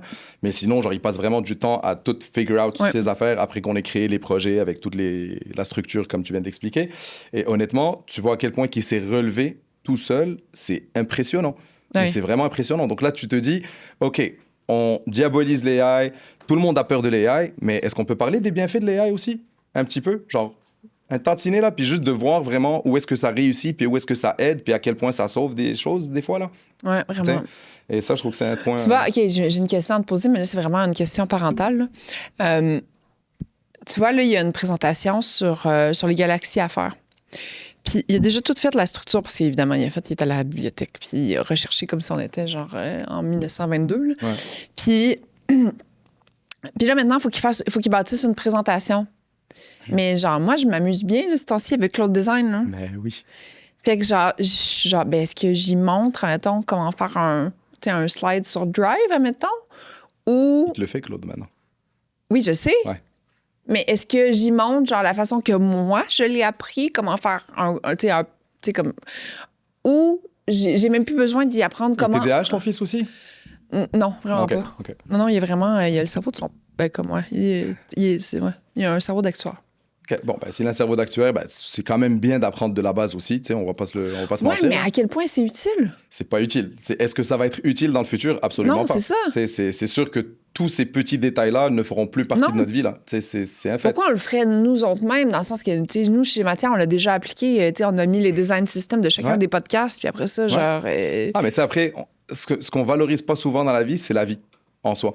Tu sais, puis genre, on rentre dans un pattern où genre c'est boulot, dodo, tu sais, on mange, puis genre, tu sais, on a pour une fois quelque chose qui nous offre du temps. Tu sais, tu peux être milliardaire, là, tu peux pas acheter du temps. Fait que imagine qu'aujourd'hui, tu as juste plus de temps parce que tu as un système ou un outil qui fait des choses pour toi. Après, moi, j'ai 2 règles d'or, puis il faut vraiment les respecter. Première Non, règle. c'est de connaître ton sujet, peu importe ce que tu fais avec l'AI. You have to know what you're doing. Qu'est-ce que tu veux dire? Mais tu peux pas, genre, OK, mettons, tu sais, moi, je suis pas médecin. Non. Puis là, je vais commencer à poser des questions sur la médecine, puis je vais les prendre pour du cash, puis je vais commencer à les imposer, genre, c'est ça. C'est pas vrai, lui, il a tort, c'est ça le truc. Ça, c'est... Tu peux pas faire ça, là. Donc, faut quand même que tu t'instruises sur le sujet que tu ne connais pas, ou la matière, ou whatever, ce que c'est. Après, il faut que tu vérifies avant de livrer. Tout le temps. Parce que l'AI, ça hallucine. Puis aujourd'hui, comparativement à l'année passée, son hallucination est tellement parfaite que même si tu connais ton sujet, je te jure que tu vas y croire. Et donc, ça devient dangereux. Parce que là, ça arrive où tu assumes, puis ça, c'est vraiment le plus gros défaut humain, c'est le assumptions. On assume des choses qui ne sont pas nécessairement vraies. Et donc, on prend ça pour du cash, puis on le publie, puis on le pose. Don't do that, là. Puis nous, ça nous est arrivé. Et ça nous est arrivé dans le sens où un client nous demande, sur un sujet très spécifique, de trouver des femmes en aviation, comme des indigènes, des natives, des noirs, mais les premiers ever dans le monde, est-ce qu'il y en a, puis c'est qui, puis whatever. On fait la recherche. Un de mes employés qui était en charge avec l'équipe de ce projet-là, il fait la recherche et tout ça, mais il n'a pas vérifié. Et là, il envoie tous les trucs, puis tu vois les noms, puis les fois, t'es comme, oh my God, wow, this is great, tu sais. Puis là, après, le client, lui, il fait la recherche de son côté. La madame est morte, elle est plus vivante, puis on voulait du monde vivant, là, genre pas mort, là, tu sais. Puis la madame est morte, ou la madame, genre, oui, elle a eu une certaine implication dans cette industrie-là, mais c'est vraiment pas le profil qu'on recherche, mais lui, il te l'a positionné comme si c'était le holy grail de, genre, le sujet qu'on cherche, le casting qu'on recherche concrètement, là, tu sais. Et donc ça peut faire mal. Ça peut faire très mal aussi, parce que tu perds ta crédibilité, tu perds de la confiance. Là, les gens, ils vont commencer à questionner ta façon de travailler et tout ça, donc c'est you can't do that, là. Après, moi, je suis quand même très transparent sur l'utilisation de l'AI qu'on en fait. Puis, je le dis haut et fort, tu sais, c'est comme, OK, s'il fallait que je te charge ça humainement, Non, ça va te coûter X. On va le faire avec nos outils qu'on a développés à l'interne, où c'est souverain, c'est tout ce que tu veux. On a nos data warehouse, on a absolument tout. Donc, tu sais, c'est de la donnée qui est quand même confidentielle. Mais s'il y a des erreurs ou whatever, sois patient avec moi, là. Tu sais, genre, parle-en moi, puis on n'a pas besoin de se fâcher parce que je viens de te faire sauver 60% du budget. Tu sais, donc, à un moment donné, il faut qu'il y ait une certaine partenariat puis collaboration avec les gens en général pour que, tu sais, on n'essaie pas de le cacher puis de le dissimuler comme « Oh, I'm smarter, I can do this better ». Non, tu sais, c'est comme « Oui, je suis smart, je pense, mais je peux encore l'être plus en utilisant ces outils, je peux livrer plus vite, je peux découvrir des nouveaux sujets que je connaissais pas avant, et c'est dans ton intérêt aussi en étant mon client. Tu sais, donc, it's a win-win for everyone. Tu sais, donc c'est... Je prends 2 minutes de votre temps pour vous parler de Matière Média, notre nouvelle entreprise. L'attention des gens s'est vraiment déplacée dans les dernières années. Les gens consomment presque plus de télé, de radio, de journaux traditionnels. Et maintenant, les gens consomment de l'Internet, des médias sociaux, du balado. Et si vous voulez faire découvrir vos produits, vos services, payez pas des montants faramineux pour un coup d'épée dans l'eau. Là où ça se passe, c'est chez Matière Média. Contactez-moi sur mon LinkedIn, Judith Fetzer, ou contactez-nous directement sur le site web de Matière Média pour qu'on parle de votre produit, de vos services. Puis on va pouvoir vous bâtir quelque chose de super personnalisé à travers nos propriétés et les propriétés qu'on représente. Que ce soit un café avec Judith, parenthèse, sexe oral, détestable et encore plus encore. Donc, pour faire connaître vos produits, vos services, votre entreprise, contactez-moi sur LinkedIn, Judith Fetzer, puis on va bâtir quelque chose de vraiment excitant ensemble. Je vous aime! La plupart des entrepreneurs qui font partie de mon cercle proche sont très enclins quand même à l'intelligence artificielle parce qu'on en parle beaucoup, puis on l'utilise beaucoup, puis on geek out, puis bon. Là, je veux vraiment pas faire de généralisation absolument trop facile, mais en tant qu'employé, en tant que salarié, que ce soit dans des institutions, tu sais, comme des... Il y a... Je pense que je vois un petit peu plus cette crainte-là. En tout cas, du moins, je ne parle que dans mes cercles sociaux à moi. Quelle crainte, excuse-moi? Ben là, on va-tu avoir besoin de moi? Pourquoi la direction prend cette décision-là? J'ai entendu la semaine passée, on veut que je design sur cette plateforme-là maintenant. Moi, j'ai toujours travaillé dans InDesign. J'ai l'impression que je suis en train de designer avec des mitaines de four. Je l'ai trouvé bonne. Mais on s'entend que cette peur est légitime. Oui, à 100%. La peur est très légitime, fait que ces gens-là sont pas fous. Ouais. Ils ont raison de stresser un petit peu. Ouais. Après, encore une fois, tu as 2 options dans la vie. Tu sais, genre Matrix. Pilule rouge, pilule bleue. Ouais. Choose your poison. Tu comprends ce que je veux dire? Donc, aujourd'hui... C'est drôle, ça. Tu connais mon ami Vincent? Hein? Ben, Vincent Couturier? Oui. Il était à ton party, d'ailleurs, oui, justement. Oui. Ouais, mais... Ah, il fait la même ouais, mais analogie? c'est parce que... OK, mais je te reviens, mais c'est juste... Pendant un mois, j'étais genre là, il vient de racheter un autre business, j'étais genre là, arrête de niaiser, là, viens chez nous un samedi matin, je vais te montrer comment ça marche, co-work, puis au final, pour ceux qui sont à la maison, là, vous téléchargez l'application, vous la mettez sur votre desktop, puis genre, voilà. Café avec Judith, 10%. Non, je rigole. Ouais, c'est ça. Bon, ça, je suis pas responsable des frais de token que ça va vous coûter, mais bon. Mais, puis... un matin, finalement, il s'est levé puis il a décidé de le faire. Puis genre 4 jours après, on s'en est au Rouge-Gorge, moi, Mathis et Flo, d'ailleurs. Ouais. Puis il est débarqué.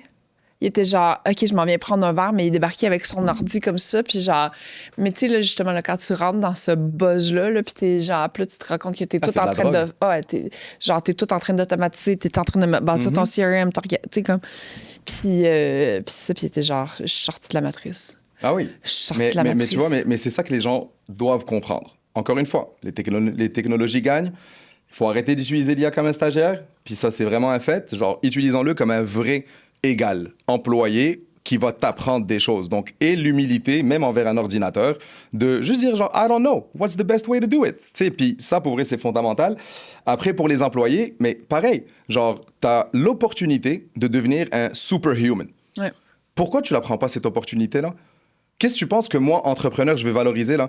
Le gars qui est généraliste, qui est comme un 7 sur 10 ou un 6 sur 10, mais que là, il commence à utiliser ça, puis il fait tout son due diligence, puis il fait les background, les checks, il fait les recherches, il fait tout ce qu'il faut pour arriver avec du solide et du concret, même si lui n'est pas nécessairement l'expert, mais comme il vient de le devenir parce qu'il a passé le temps pour, tu sais.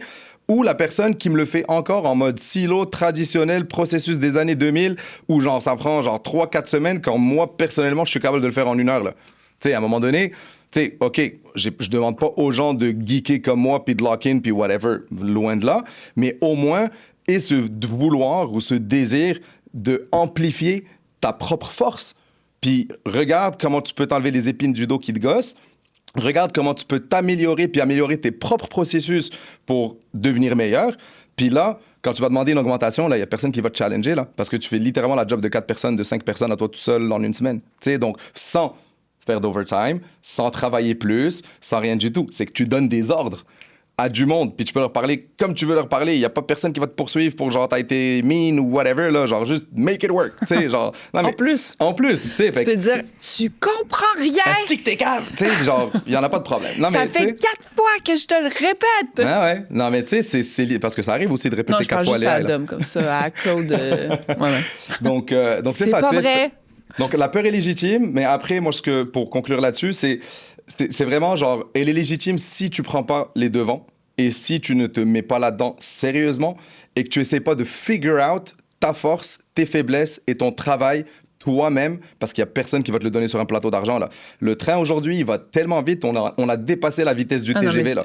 Donc c'est soit you're on board, soit you're gonna get outboarded like really, really, really fast, parce que c'est le genre de personne que tu veux. Tu sais, comme nous maintenant, genre moi, ma devise, c'est on ne recrute plus. Puis je veux que mon monde deviennent les meilleurs superhumans possibles dans tout. Puis après, on valide tout. Donc moi, comment je le dis, c'est qu'il y a 4 layers. Okay? Donc les 3 premiers layers, là, c'est du AI au complet. Le layer humain, il rentre pour valider, amplifier, rajouter la touche humaine, l'émotion, le goût que le AI n'est pas capable de faire, techniquement. Et vraiment de ensuite livrer, après avoir tout checké, tout assuré, puis de rajouter la touche humaine, tu sais, comme la petite sauce, là, secrète, là, tu sais, comme tu rajoutes ça pour livrer. Donc là, ça nous prend vraiment beaucoup moins de temps à livrer ce qu'on est supposé livrer, là. Ce qu'on faisait en un mois, on le fait en 2-3 jours, tu sais. Avant, tu faisais des automations, tu sais, comme en technologie, là, pour automatiser tes tâches, mettons, là. Il n'y avait pas d'automatisation que tu peux te payer en dessous de 20 000 $, là. Mais comme... Sérieusement, on parle juste d'il y a un an, là. Je parle même il y a 6 mois, là. Genre même pas il y a longtemps, tu sais, juste il y a 6 mois, là. Tu veux faire des automatisations dans ton business, c'est à base de 20 000 par automation, ça revient cher très, très, très, très vite, tu sais. Aujourd'hui, tu le fais pour 2 000 $. Tu sais, donc en business, c'est le meilleur 2 000 que tu vas investir de ta vie, là.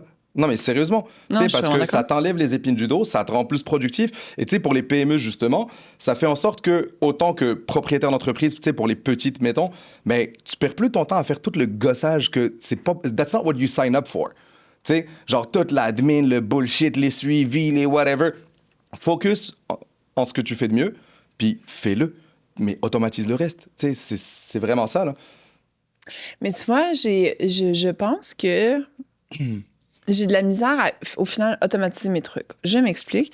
Tu sais, comme par exemple, tu sais, mettons, moi, il y a 1 an, utiliser Zapier, c'était impossible. C'était bien trop complexe logistiquement. Là, je savais pas c'était quoi, genre, comme comment le faire, comment le... Fait que je pense que j'avais pas vraiment le choix de parler avec un dev pour lui expliquer qu'est-ce que je veux faire à peu près, puis que lui, il me fasse, genre, comme, tu sais, étape par étape. Maintenant, Zapier, il est connecté avec Gemini. Fait que tu... Ou, non, c'est Copilot. Même plus besoin de Zapier, non, c'est là, ça, c'est Copilot. Ouais, mais...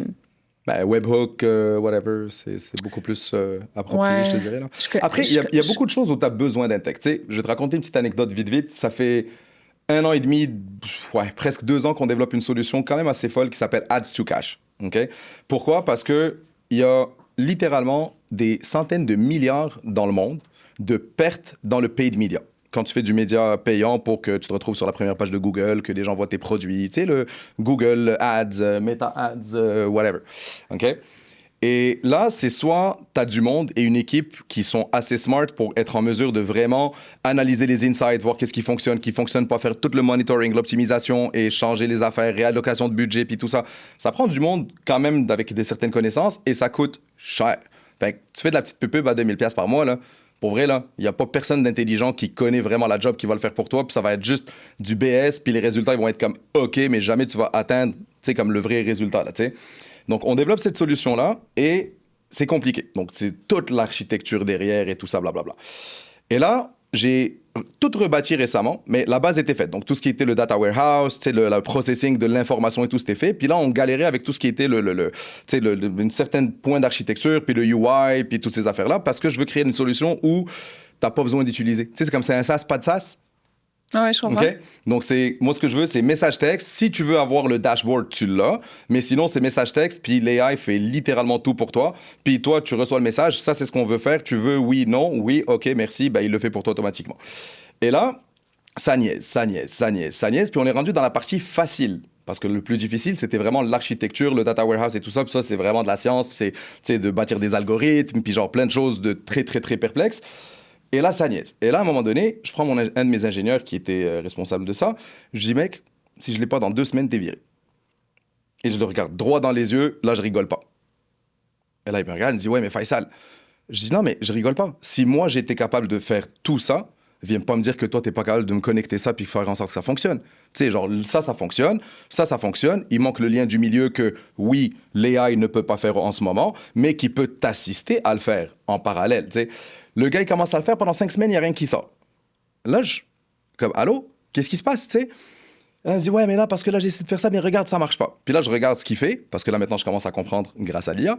Et là, je réalise que le gars, il dictait à l'IA quoi faire, au lieu de juste se fier à l'IA pour lui dire qu'il faut que j'atteigne ça. Parce que dans l'IA, si tu veux que ça fonctionne, ça te prend un objectif. Ça te prend un goal, un KPI concret. ou genre, je veux faire ça pour arriver à ça. ce end Fait que si goal-là. tu lui donnes pas ce bout-là, là, il va jamais rien livrer. Et là, il me dit, yeah, but I mean, if I do that and he fucks everything up. Je dis, regarde, c'est mon problème. Duplique-moi toutes les affaires que si ça, par exemple, ça brise le data warehouse, ça, là, je vais pleurer, là, pour vrai. J'ai duplique-moi tout. Copy-paste, duplique tout. Puis là, on va lui donner un dummy, puis tu le fais là-dessus. Mais là, fais-moi confiance. C'est lui le maître et toi, t'es l'apprenti. Puis là, dis-lui, ça, c'est mon problème. Ça, c'est la solution que mon boss, il a trouvée. Ça, c'est ce qu'il faut qu'on atteigne. Mais là, moi, il faut que je livre ça là. On le testait hier. Je rigole même pas, là. Il vient me voir hier en fin de journée quand je l'ai testé, puis moi, j'étais comme, oh my God, I'm like super impressed and excited, tu sais. Là, il vient me voir, il me dit, hey dude, merci. Je dis merci pourquoi? Il me dit, tu m'as botté le cul, puis je prenais tellement trop de règles et de conditions en tête pour pas nuire à ton business, pas nuire à tout ce qu'on a bâti depuis 1 an et demi, que j'ai pas pensé à la solution facile que tu m'as sorti en 2 secondes, genre duplique tout, puis why don't give it to him, et puis, tu sais, ça bug, ça brise tout, puis ça delete ton database, c'est pas grave, tu sais. Il me dit, j'en reviens pas qu'on l'a fait en 2 semaines. Puis il l'a fait. Puis là, lui, il est proud, il est comme heureux. Puis là, il me dit, ben là, on va-tu jumper directement, genre là, vous autres, vous allez commencer à vendre ça, puis nous, on va jumper sur la solution du GPS, puis l'autre solution, puis l'autre solution. Fait que là, tu vois, j'ai créé comme un engouement où le gars, il est comme excité parce que là, il vient de réaliser que, genre, contrôle pas la bête, là. T'es pas au niveau intellectuel, mental de contrôler la bête. Genre, fie-toi à la bête. Puis tu sais, anyways, tout ce qu'on fait est déjà partagé à quelque part. On est d'accord? Donc, tout le bullshit de genre, oh, legally, non-disclosure, blablabla, tu me l'envoies par courriel. Tu penses que Google, ils n'ont pas accès à tout ton data, là? Tu penses que toutes les clouds n'ont pas accès à ton data, là? Les Epstein Files. Perfect example. Non, mais tu comprends ce que je veux dire? Genre, c'était toutes des affaires hyper méga confidentielles, mais que si quelqu'un veut te faire mal puis veut le sortir, là, il va le sortir que tu le veuilles ou pas. Fait qu'on va arrêter de se cacher derrière cette clause de confidentialité-là pour se dire comme, ah, mais là, on peut pas aller de l'avant puis on peut pas faire ça parce qu'il y a ça. Ben, quand tu prends un AI, là, t'as un petit bouton qui est très simple. Do you want to share for training? Yay or nay? Ben, tu dis non. Mais là, s'il l'utilise, tu peux porter plainte contre la compagnie, là. Tu sais, fait que, tu vois, fait qu'on crée des problèmes où est-ce qu'il n'y en a pas de problème et c'est ce qui fait en sorte de ralentir, justement, l'évolution de la chose. Je t'écoutais parler, puis ça me faisait réfléchir à matière. Puis, ben, j'ai comme le goût, en fait, de te partager qu'est-ce que je me disais. Attends, moi et Mathis, qui sommes les deux geeks par rapport à tout ce qui est intelligence artificielle, puis qui se sont comme donné le mandat de construire, mettons, la structure de la business. Un des problèmes qu'on a, c'est qu'on est éparpillé partout. Moi, j'anime un podcast le mercredi et le jeudi. Fait qu'il faut que je fasse des dossiers de financement. C'est moi qui fais la réconciliation à la fin du mois. Dans le sens que, comme, on a chacun nos tâches. On est en vente, on fait ci, on fait ça, on fait ci. Puis, quand tu as dit, moi, je me donne le mandat de ne plus engager. Puis j'ai entendu que tu étais vraiment là-dedans récemment, là. Bien, je teste beaucoup je teste de waters. Okay. Dans le sens que, on a mis beaucoup d'offres d'emploi, mais ça ne veut pas dire qu'on les engage. Pourquoi tu testes le water traditionnel? On reviendra là-dessus. OK. Puis là, ce que je me disais pendant que je t'écoutais parler, c'est que je me disais peut-être que ça me prend quelqu'un, au lieu de tous les autres postes, ça me prend peut-être juste quelqu'un en technologie qui peut commencer à nous aider à automatiser tout ce que, au final... Tu sais, mettons, ma réconciliation à chaque fin de mois, je sais que je pourrais l'automatiser. 100%. Mais je prends jamais le temps de le faire. Fait comme ça me prend comme, je sais pas, juste une demi-heure à le faire avec QBO. Ouais. Ben, je le fais comme ça.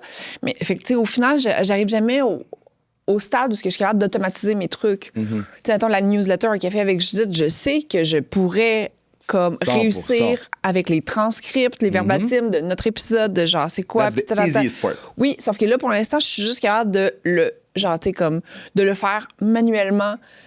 Ce qui fait en sorte que, pour moi, l'automatisation, ça reste quand même un genre d'oasis qui est tout le temps... Tu sais, Fait que là, bah, je sais comment le faire, fait que je vais le faire. Puis... Après, il y a quand même certaines limitations aussi. Là. Tu sais, tu peux pas tout faire avec Claude, là. Juste pour qu'on soit clair. Puis il y a des affaires que tu ne peux pas faire avec Claude non plus. Non, je suis vraiment d'accord, sauf que peut-être qu'au lieu d'engager différents postes, peut-être que si j'ai quelqu'un qui est 100% là-dessus, comment automatiser des trucs, au lieu de moi puis Mathis qui est éparpillé à travers d'autres choses, qu'est-ce que t'en penses de ça? D'où ma question, why you're doing it the traditional way? Qu'est-ce que tu veux dire? OK. si je devrais en parler là. Vas-y.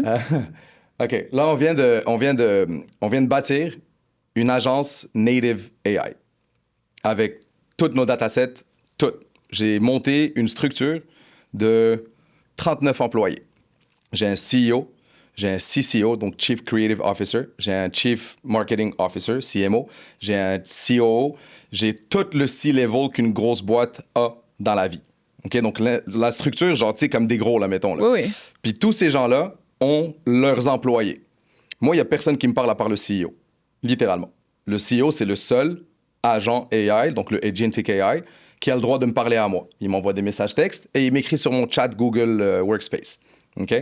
Il est connecté à toute mon infrastructure qu'on a dupliquée au complet, encore une fois, parce que perdre l'information peut arriver très rapidement, puis c'est arrivé récemment, puis tu veux pas rentrer là-dedans parce que that can be painful quand on a vraiment beaucoup de data. Donc, et honnêtement, là, dès que quelque chose rentre dans un courriel ou dans quoi que ce soit, tout se déclenche. Puis là, tu as toutes les heads, les executives, qui savent c'est quoi l'information, puis qui donnent des ordres à leurs employés. Les employés n'ont pas le droit de parler à qui que ce soit à part leurs dirigeants, techniquement parlant. Et là, ça remonte au CEO pour avoir le droit de veto, mettons. Là. Le CEO, il va m'arriver avec toutes les propositions de genre « we should do this, we should do that, we should do this, what do you think ?» Puis moi, je vais le challenger, puis moi, commencer à me battre avec. Ou pas, dépendamment des situations. Et par la suite, tu donnes le mot d'ordre, puis toute la job s'exécute. Mon plus gros problème, puis le plus gros problème en service, c'est le scalability. Ouais. Scaler en service, là, c'est impossible. Ouais. Non, mais sérieusement, c'est quasiment... Ouais. Après, bon, les McKinsey de ce monde et tout, fine, là, mais c'est vraiment pas pour tout le monde, là. OK? Puis moi, il y a un truc qui m'a toujours fait chier, honnêtement, c'est que parce que la façon qu'on travaille puis le standard de qualité qu'on s'exige, on n'est pas capable d'aider les plus petites entreprises. Et ça me gosse fondamentalement. Je te le jure. Ça me gosse. Je vois des marques, je vois des jeunes entrepreneurs. J'ai juste le goût de le prendre et puis genre tout faire pour lui, là, quasiment. Mais à un moment donné... Mais il n'y a pas le budget de Nike. Il n'a pas le budget. Même si tu le fais à pas cher, à 50% de rabais, il n'a pas le budget pareil. Puis c'est plate parce que tu vois des super belles entreprises locales, d'ici par exemple, dans Montréal, au Québec ou whatever, qui meurent avant même avoir eu le temps ou le luxe de se présenter concrètement parlant. T'sais, parce qu'ils n'ont pas les moyens de communiquer comme il faut, parce qu'ils n'ont pas les moyens de se démarquer du gratin qui vendent la même sauce, disons, ou de compétitionner contre les plus gros parce qu'ils ont développé un produit qui va compétitionner contre Coca. Ben, good luck. Tu sais, Coca, il arrive avec une pub à 1 million, 14 millions de médias pour 2 semaines. Comment tu veux compétitionner contre ça, là? Concrètement, il n'y a pas façon de compétitionner contre ça. Donc, cette infrastructure que j'ai bâtie est littéralement dédiée pour les small businesses, où genre, ça va être littéralement un modèle de SaaS basé sur tes besoins, puis ça va te donner tout ce que tu as besoin pour des prix complètement ridicules. OK, mais comment tu fais ça? Qu'est-ce que tu veux dire, comment j'ai fait ça? Ben, comment tu fais ça? On a Step bâti one. des AI. Mais c'est ça, mais encore une fois, tu sais, moi, ça fait depuis 2023 que je suis là-dedans, là, puis j'investis beaucoup, là, tu sais, on fait vraiment beaucoup de R&D, puis on teste, puis je me suis cassé la gueule à plusieurs reprises, j'ai perdu de l'argent. Moi, je prends plus de profit, là, quasiment dans mon entreprise depuis 3 ans, là. Tu sais, tout le dollar que je fais en profit, littéralement, va en R&D. Sans exception, là. Je prends plus de dividendes, rien, parce que j'ai l'opportunité pour une fois de... Tu sais, quand tu fais du surf, là, tu veux pas être le dernier à prendre la vague, là. Tu veux être dans le top 3 à prendre la vague, là, concrètement. Puis si t'es en arrière, c'est moins le fun. Tu sais, tu prends toutes les remous des autres, là, puis souvent, tu vas pas la finir, ta vague, là, concrètement, là, tu sais. Fait que quand j'ai vu cette opportunité-là, j'étais genre, c'est vraiment important de prendre le taureau par ses cornes, puis d'aller de l'avant avec ça. Et éventuellement, on va sortir cette solution qui va être AIisée au complet, donc du développement d'affaires, littéralement de tout. Tu vas avoir un contact humain, genre 1 heure par mois, gros maximum, pour réaligner les stratégies, puis ci, puis ça. Si tu veux le contact humain, ben, ça va te coûter ce que ça va coûter. Si tu veux avoir tout notre knowledge de ce qu'on fait depuis littéralement 2008 jusqu'à aujourd'hui, donc ça fait quoi? Ça fait quasiment 18 ans, là, maintenant, là? 17? Ouais, quelque chose du genre. Tu sais, ben, on te le donne, où tu vas avoir de la qualité qui compétitionne avec les plus gros, littéralement, à faible coût. T'sais, mais viens pas me dire que, ah ben non, mais je vais avoir tout le gratin d'agence assis à ma table, puis les meetings qui finissent plus, puis les briefs qui sont à chier. T'sais, moi, c'est comme, donne-moi ton problème, donne-moi tes objectifs, dis-moi c'est qui tes meilleurs compétiteurs, puis nous, les agents qu'on a développés, ils vont littéralement analyser toute la compétition. Le type de pub qu'ils font, la communication, les images, les vidéos, comment qu'ils parlent, comment qu'ils se définissent, comment qu'ils se démarquent, qu'est-ce qu'ils font, et tout, ça apprend de ça, et ça te positionne toi comme unique dans ce que toi tu fais. Puis là, petit oiseau du ciel, tu peux aller voler. C'est genre littéralement. Petit oiseau du ciel. Dom, viens prendre le micro 2 secondes. Je suis sérieuse. Est-ce que ce que Faisal il raconte, c'est genre ton pire cauchemar? Hein? Donc, tout le monde, Faisal, ben, tu l'as rencontré, les auditeurs à la maison, Dom, le réalisateur de Un café avec Judith. Oui. C'est ton pire cauchemar. Non, c'est pas. Je crois pas que ce soit mon pire cauchemar. Je trouve que c'est très intéressant, puis que justement, tu le racontes très bien et tu es un très bon storyteller. Ça, Vraiment. c'est absolument. Merci. Ouais, vraiment. Ça, ouais, ben, Moi, depuis tantôt, je définitivement. suis genre, OK, ça y prend un show, ce gars-là. Définitivement. Puis je pense que tu viendrais parler de brouette. Je pense que ce serait très, très intéressant. Ouais, tu m'inviteras plus souvent alors. Mais Une brouette c'est avec ça. Faisal, là. Le nouveau podcast. Je pense que c'est ça. Je pense que l'optimisation que tu parles est super intéressante. Maintenant, tu sais, j'ai mes petites questions quand même. Tu sais. Vas-y. Avec plaisir. Vas-y. Ouais. Puis-je? Ouais. Ok, ben, de toute façon, si je dis quelque chose qu'il faut pas. Non, il n'y a ou, pas de quelque chose là. On est entre nous. Il Ouais. n'y a pas de stress. On est entre nous, absolument. nous et, Ouais, nous et les l'audience. 15 000 auditeurs. oui, c'est ça. Mais donc, oui, c'est que maintenant, c'est que ça fait un peu peur. Effectivement, comme tu dis que pire cauchemar, peut-être pas. Je pense que j'ai peur de plus de choses dans la vie. Mais finalement, c'est tout ce qui est Le capitalisme, entre autres. de, tu sais, de couper des emplois, tout simplement, quand même. Moi, je veux pas couper des emplois là. Genre, don't get me wrong. Moi, ça, ce que j'ai très Il bien veut dit juste tout pas en à l'heure. créer. Ce que je l'ai très bien dit tout à l'heure. Tu sais, au lieu d'avoir 50 personnes que chacun fait une chose, moi, je veux que mes employés deviennent des superhumans, que chaque employé est capable de faire toutes les choses, pas juste une chose. C'est très nuançable. Là. Donc, on ne coupe pas des emplois. Et donc, de plus en plus, tu sais, quand il y a eu l'industrialisation, là, genre toutes les vagues d'industrialisation, là, Ouais, on les l'a dit emplois tantôt. ont tous shifté et ils ont tous évolué. Les gens travaillaient dans des mines. Trouve-moi quelqu'un qui va aller travailler dans une mine aujourd'hui. Là. Ils font 400 000 de salaire quasiment pour aller travailler dans une mine. Puis, bah, c'est pas vérifié la source, là, mais Ouais, quand même, non, c'est ils ça, font, on ils va. font quand même des gros salaires. Là. Oui, oui. Les gens qui travaillent dans des mines aujourd'hui, alors qu'avant, il n'y avait même pas de quoi manger, tu vois ce que je veux dire? Alors qu'aujourd'hui, c'est rendu une denrée rare, tu sais? Donc, c'est comme ça qu'il faut le voir. C'est vraiment une évolution de la job versus la job en soi. Donc, encore une fois, amplifier ce qu'on aime faire et ce qu'on n'aime pas, puis de redonner à l'humain la jouissance de faire ce qu'il aime au lieu de lui imposer de la merde à tous les jours. Combien de fois, toi, t'es rentré à la job le matin, puis t'étais comme « Ah, c'est que je suis écœuré, tabarnak, ça me tentait pas aujourd'hui. » Jamais, c'est tout le temps fun ce que je fais, mais Bon, ben, tu vois, fait que Fait quand même juste 3 mois que tu travailles chez Matière. que dans le futur, tout le monde puisse dire exactement ce que tu viens de dire. Ouais. Tu sais, puis que tout le monde, quand ils se réveillent le matin, ils sont excités parce que tout ce que tu as à faire, c'est les vrais trucs qui te passionnent puis qui t'excitent pour de vrai versus toutes les tâches connexes qui te gossent plus qu'autre chose. Là. Et donc, c'est vraiment là où l'AI, où cette révolution va faire la différence concrètement. c'est ça, ben, c'est ça, ben, j'écoute et c'est très bien. Par contre, en tout cas, j'espère que je vais pas être remplacé par un AI de sitôt, du moins. Et évidemment, ma deuxième interrogation, c'est vraiment au niveau environnemental. Tu sais, on entend souvent faire rouler une question sur un AI, une question simple, là, c'est des litres d'eau. Puis ça, Ou d'énergie. Ou d'énergie, de, même peu bien importe. sûr, l'énergie de l'eau, oui, bien sûr. Écoute, c'est une très bonne question. Après, qu'est-ce que tu mets comme chandail? Tommy Hilfiger? Tout à fait. Tu penses qu'il est produit où, celui-là? Je sais pas. En Chine? En Afghanistan? Au Pakistan? Peut-être au Vietnam, ouais. C'est loin, hein? Ouais. Très loin, là. Comment tu penses qu'il s'en vient ici, là? En paquebot? Dans un container? C'est combien une compagnie de freight dans le monde pollue en soi? Une compagnie. Je parle pas de toutes les compagnies. Je parle tu prends une compagnie en freight forwarding qui ont des paquebots, qui font les transports maritimes de containers. C'est pire que toutes les voitures au Canada, en soi. Après, il faut choisir son poison. Tu comprends ce que je veux dire? Donc, on va arrêter cette hypocrisie-là de parler d'environnement, puis de dire que c'est pas bon parce que l'énergie ici, ça. Dieu merci, on est au Canada, puis on a de l'énergie à plus en finir. Donc déjà, ça, c'est une force qu'on devrait exploiter au lieu de continuer à donner notre eau gratuitement, genre au Coca-Cola puis au Pepsi de ce monde-là pour faire du Danzani, là. On devrait justement exploiter ça pour donner plus de computing power, puis que les gens soient intéressés à venir littéralement développer puis de produire ici. Donc ça, c'est le problème numéro 1. Problème numéro 2, la guerre. À chaque 6 mois, il y a quelque chose qui pète à quelque part, là. Tu sais, mais ça, là, tous les efforts qu'on fait en environnement, qu'on a fait depuis 20 ans, viennent de s'éclipser internationalement en une semaine de guerre en Iran, là. Donc, tu sais, il y a d'autres problèmes environnementaux qui sont beaucoup plus importants à J'ai gérer. pas compris le segue sur la guerre. Si c'est Ben, pas, la guerre, avec tous les missiles, c'est- tout ce qui c'est polluant, explose. la guerre? Des bombes, ça Tabarouette. pollue, effectivement. Hey, tabarouette.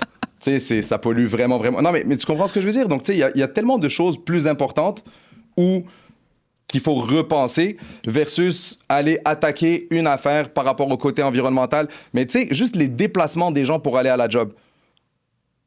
Toute la pollution que ça crée, là, c'est Non, quand non, même assez infernal. Tu vois ce que je veux dire? Donc, si tu as tellement de choses que tu n'as plus besoin de faire déplacer les gens pour, ben, tu viens d'avoir une meilleure empreinte écologique, techniquement. Donc, tu sais, c'est juste les deux volets de la médaille qu'il faut vraiment comme exploiter, analyser comme il faut. Mais oui, c'est énergivore, on va pas se le cacher, là. Mais après, voilà, c'est pour ça que maintenant, ben, les Chinois, ils ont mis des serveurs de computing sous l'eau, littéralement. Google a signé des deals pour faire littéralement utiliser l'énergie nucléaire pour faire du computing power. Ils sont en train de voir Elon Musk qui veut mettre littéralement du computing power dans l'espace parce que le soleil, il se couche jamais, puis t'es plus proche. Donc là, ça va donner du juice avec sa compagnie de solaire et tout. Donc, tu sais, ils sont en train de voir des solutions à ça parce que c'est le seul frein de l'AI d'aujourd'hui. C'est qu'il n'y a pas assez de power. Donc, si tu ouvres la valve, là, sky is the limit au vrai sens du terme. Puis l'autre chose, dernier petit point, là, la peur. Quand on dit peur, là, la peur, c'est un facteur humain, inventé par l'humain. C'est la plus grosse bêtise dans le monde, là. Si tu prends un petit bébé, là, puis tu le mets devant un lion, là, je te jure qu'il va aller lui faire un câlin. Faut pas avoir peur dans la vie, là, faut juste foncer. Oh, le petit lion! C'est vrai, tu penses? 100%. OK, tout le monde, on a besoin d'un lion, on a besoin d'un bébé de 6 mois. Non, mais pour vrai, t'as déjà vu un enfant, un bébé, qui a peur de quoi que ce soit? Tu sais, genre, il voit n'importe quoi, il voit un chien qu'il connaît pas, il va aller, hé, pitou! Ben, le chien, ça se peut qu'il soit très dangereux, là. Tu sais, genre, tu vois le bébé. Puis nous, les parents, on est comme, attention, tu vas tomber, attention, tu vas faire ça. Donc, on crée ce sentiment de peur. J'ai toujours fait attention de essayer le moins possible de dire non, stop, comme. Non, c'est dangereux. Ah, moi, je les ai laissés tomber, mes enfants, souvent, pour qu'ils apprennent. Là, genre, hey, ça fait bobo. Mais c'est correct, là, tu sais, mais genre, c'est pas une raison d'avoir peur, là. Et c'est ça qui nous limite aussi dans la vie, là. Tu sais, genre, t'as peur de prendre le risque de quitter ta job pour aller faire quelque chose qui te passionne. Tu sais, tout le monde devrait avoir les reins de juste se dire oui, comme toi, moi, puis tous les entrepreneurs qui nous écoutent aujourd'hui. Combien de soirs qu'on a mangé de la merde, puis qu'on a mangé de la soupe, puis qu'on a mangé du KD, puis qu'on n'a pas mangé pas en tout parce qu'on avait littéralement genre absolument rien, puis qu'on a souffert pendant des mois, puis même des années concrètement pour éventuellement arriver à quelque part de correct, là. Tu sais, est-ce qu'il y avait quelque chose qui nous donnait une garantie que ça allait? Non, t'avais la petite voix à l'intérieur, puis t'es comme, écoute, mais de toute façon, c'était le qui ne tente rien à rien. Oui, c'est ça, c'était... Tu sais, c'est... Donc, ouais, ça serait le fun que tout le monde soit épanoui. Non, mais sérieusement, genre, moi, ça serait mon plus gros rêve ever, c'est de trouver une solution où les gens sont fondamentalement épanouis. J'aime tellement ça t'écouter. Merci. J'aime vraiment ça t'écouter parce que, justement, dans un... Mais c'est ça, en plus, c'est que, mettons, je trouve pas que... Moi, mon feed, mettons, sur les médias sociaux, et etc., c'est genre 100% des techno-geeks, genre frenzy, puis, tu sais, c'est que juste des cloud enthousiastes, puis des... Mais ouais, je trouve que... Dom, il t'a-tu convaincu? Non, toujours pas, hein? Fais oui ou non de la tête. Hier, il s'est passé un truc que j'ai trouvé vraiment triste, très honnêtement. J'ai un ami qui a des petits restaurants, puis je vais le dire, tu sais, pour vrai, c'est Neo Tokyo. Okay. Donc, je sais pas si t'as déjà été sur la rue Vigée. Non. C'est genre le meilleur ramen de ta vie. Là. Ah je veux ouais? pas faire de la pub, là, mais comme pour vrai. Ah, j'adore les ramen en plus, puis je trouve qu'à Montréal gars, aussi. Il est tellement visionnaire dans sa stylistique. Donc, tu sais, tous ces restaurants, tu sais, c'est le premier à avoir fait des graffitis avec les gros artistes montréalais, puis tout ça. Tu sais, le design, là, genre l'ambiance, là, est vraiment le fun, là. Puis ça, c'est du cyberpunk. Donc, le Neo Tokyo. Quand tu rentres, t'as l'impression d'être au Japon, là, comme littéralement. Tu sais, c'est dans l'immeuble de Google. Et là, hier, lui, c'est vraiment un créatif. Oui, restaurateur, mais je te jure, c'est un méchant créatif. Et donc, il met du contenu vraiment intéressant pour promouvoir ses restaurants et tout ça, tu vois. On s'entend qu'un restaurant, là, il n'a pas les moyens de me recruter, moi, son meilleur ami, pour me payer pour lui faire une pub. Genre, même si c'est mon meilleur ami, je vais lui faire un deal, mais ça va quand même lui coûter des dizaines de milliers de dollars pareil, là, tu sais. Donc, ça veut dire que toi, ton ramen à 20$, ben, tu vas devoir payer 40$ pour, tu vas dû l'acheter. Non, tu sais. Le gars, il prend l'IA, puis il fait un style animé japonais, tu sais, parce que ça, c'est vraiment hyper facile de faire en IA. Ouais. Puis il a fait une fille qui slurpait genre un ramen. Ouais. Écoute, j'ai vu les commentaires là-dessus, je suis tombé de ma chaise. Les gens étaient pas contents? Les gens étaient pas contents. Ouais. Les gens ont commencé à l'insulter, puis à créer un mouvement pour arrêter de suivre le restaurant. Ben ouais. Le gars, il m'appelle, il me dit, dude, je comprends pas. Tu sais, moi, je pensais que c'était drôle, puis je m'étais vraiment pour entertain les gens qui tripent sur notre restaurant, puis il a vraiment fait de bonne foi. Il n'y avait pas de mauvaises intentions ou quoi que ce soit derrière. Il n'y a rien de mauvais dans le contenu qu'il a mis. Au contraire, c'était vraiment drôle. Puis les gens ont commencé à se monter une vague de genre unfollow. Il a perdu genre 300-400 followers avant-hier ou hier. Ouais, bon, mais en tout cas, c'était dans cette semaine-là. Il a perdu des followers parce qu'il a mis une vidéo, un animé, là. Genre, c'est même pas comme une vraie vidéo, genre wanna be real, là. Genre, c'est un animé, là. Tu sais, comme pour vrai, ça te prend un illustrateur, une compagnie d'animation. It's a lot of work pour faire le petit clip qu'il a fait en 30 secondes avec ChatGPT, là. Tu sais, c'est triste. Mais t'as-tu vu la commotion qu'il y a eu? La commotion, au mois de novembre, tu sais, les boys de Poche et Fils, ils ont lancé, pour rentrer dans le, tu sais, comme dans le blitz du Noël, ils ont lancé de l'intelligence artificielle où tu pouvais uploader ta photo, puis ça l'enlevait comme les trucs qui n'étaient pas nécessaires sur ta photo. Puis elle mettait sur ta poche. Fait que tu avais toujours les poches qui étaient, mettons, hein, ta poche par Pony, ta poche par, je sais pas, n'importe quel autre artiste de Montréal, ta poche par, bon. Mais si tu voulais une poche, mettons, avec ton chien à toi, ben évidemment, s'ils font une unité, ils vont pas prendre un designer. Puis, fait que le coût serait bien trop exorbitant. Donc, ils ont lancé ce prototype-là sur le site web en se disant, c'est cool, les gens, ils vont être contents dans le sens que si...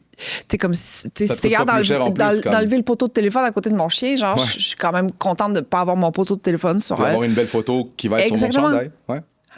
Mais ils se sont fait ramasser sur Internet. Ouais, tellement qu'ils ont été obligés d'enlever le feature. Moi, j'aurais pas backé. Peut-être que j'aurais backé. Je sais pas si j'aurais backé. Mais là, sur Reddit, sur Internet, là, les commentaires, les groupes, tous les artistes étaient comme, mais voyons donc, ça nouvelle les jobs.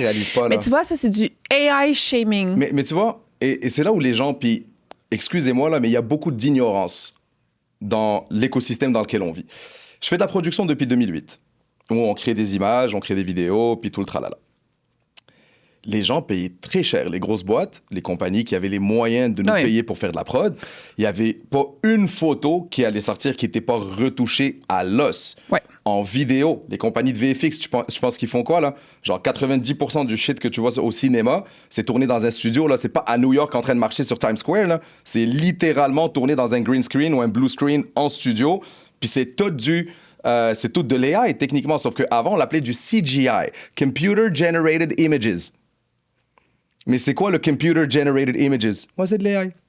As simple as that. Sauf qu'avant, ça prenait le gars qui allait faire toute la texture, toute la couleur, tout le VFX, de rabouter les affaires ensemble, de créer une nouvelle patente en 3D, puis là, ils vont lui donner un look photoréalistique et tout ça. Alors qu'aujourd'hui, tu as des milliards et des milliards et des milliards de pixels basés d'images réalistiques qui viennent ensemble, puis là, le AI se dit « Ah, tu veux créer ça? » Puis les pixels, ils se mettent tout seuls. Les compagnies de production de Hollywood de films utilisent l'AI pour faire du VFX aujourd'hui, parce que c'est un coût qui est exponentiel. Donc, encore une fois, tu sais, et c'est là où c'est le deux poids, deux mesures. Tu sais, c'est comme les mannequins, tout ce que tu vois sur les billboards et tout, tu penses sérieusement qu'elle ressemble à ça en rentrant au studio, là? C'est avant d'avoir son maquillage puis toutes ces affaires. Ça ressemble pas en tout à ce que tu vois sur le billboard. Par contre, toi, tu la vois, t'es comme « Oh my God, I want to look like her so bad. I want to buy that dress. It's so cool. » Tu sais? Alors que si tu la vois dans la rue, je te jure que tu t'arrêterais même pas pour lui dire bonjour. Tu vas même pas la reconnaître, genre, littéralement. Fait que, tu sais, c'est ça le double standard. Tu sais, c'est qu'on veut diaboliser quelque chose en oubliant que tout ce qui se passe autour de toi est designé, amplifié, bonifié par défaut depuis toujours. Là, c'est pas nouveau, là. Tu sais, c'est comme dans la chambre noire dans le temps, là, quand on faisait du film en photo. Ben, tu rajoutes du grain. Pourquoi tu rajoutes du grain? Pour adoucir les rides, pour rendre la personne plus belle, puis pour rendre l'image en soi plus... Ben, bien sûr. Photoshop, c'est né de ça. Tu sais, c'était le studio chambre noire digital. Tu sais, mais la chambre noire, ben, c'était ça. Quand tu crées tes images, tu peux jouer dans les couleurs, puis tu bonifies l'image. Parce que un téléphone, par exemple, juste un iPhone, là, tu sais, c'est comme rendu à quoi? 48 millions de pixels? C'est les derniers, là? Je sais pas compter au complet. Quand tu prends une photo à 48 millions de pixels, là, par défaut, t'es plus laid que tu l'es dans la vraie vie. Oui. Parce que ton œil n'a pas 48 millions de pixels, techniquement. Donc, le détail qu'une caméra voit n'est pas le détail que notre œil voit. Donc, t'as pas le choix que d'aller bonifier la chose pour que la personne n'ait pas l'air maganée non plus, là, tu sais. Puis tu le vois, genre, tu prends une photo, quand par hasard, tu vois des rides que t'as jamais vues de ta vie. T'sais? Donc là, c'est quoi? On va commencer à dire... Je passe ma vie devant une caméra. Non, mais une journée par semaine devant une caméra, c'est ça. Pas de vieillir. Après, tu fais de la colo, tu fais des affaires pour justement atténuer l'image. Ou tu fais du Botox. Exactement. Non, mais tu sais, mais c'est ça. Non, mais fait que Dom, qu'est-ce que t'en penses du... c'est de l'hypocrisie. Là, t'es... Non, j'ai pas dit que Dom, c'était de l'hypocrisie. C'est un hypocrite! Non, c'est pas ça que j'ai dit. Non, vraiment pas. Non, mais j'adore débattre avec Dom. Dom, c'est une des personnes avec qui j'aime beaucoup m'assiner. Non, il est cool. J'aime ça l'entendre, parce qu'il y a des grandes positions. Non, mais c'est bien, tu sais, mais Oui, ça oui. prend ça, puis ça prend ce genre de débat-là sans avoir à se fâcher ou quoi que ce soit, là. Tu sais, juste d'être capable d'argumenter, de voir le pour et le contre, et d'arriver dans une balance, une certaine modération où on arrête de juste aller à gauche ou à droite, là. Tu sais, il y a quand même quelque chose qui s'appelle le milieu, là, tu sais, une balance de justice, là. C'est de rester dans le centre, là. Tu vas pas trop dans le bon, tu vas pas trop dans le mauvais, puis modération, tu sais. Pour quelqu'un qui nous écoute puis qui est comme, OK, c'est bon, il m'a convaincu. Genre, je vais arrêter d'avoir peur, je vais comme... Comment on fait pour explorer? Tout simplement poser les bonnes questions.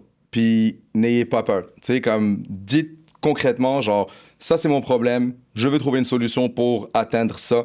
Voici mon objectif. How do I get there? Puis pour vrai, tu vas avoir les réponses qui sortent. Prends pas ça pour du cash. On a quand même, ça c'est la force humaine, on a notre jugement.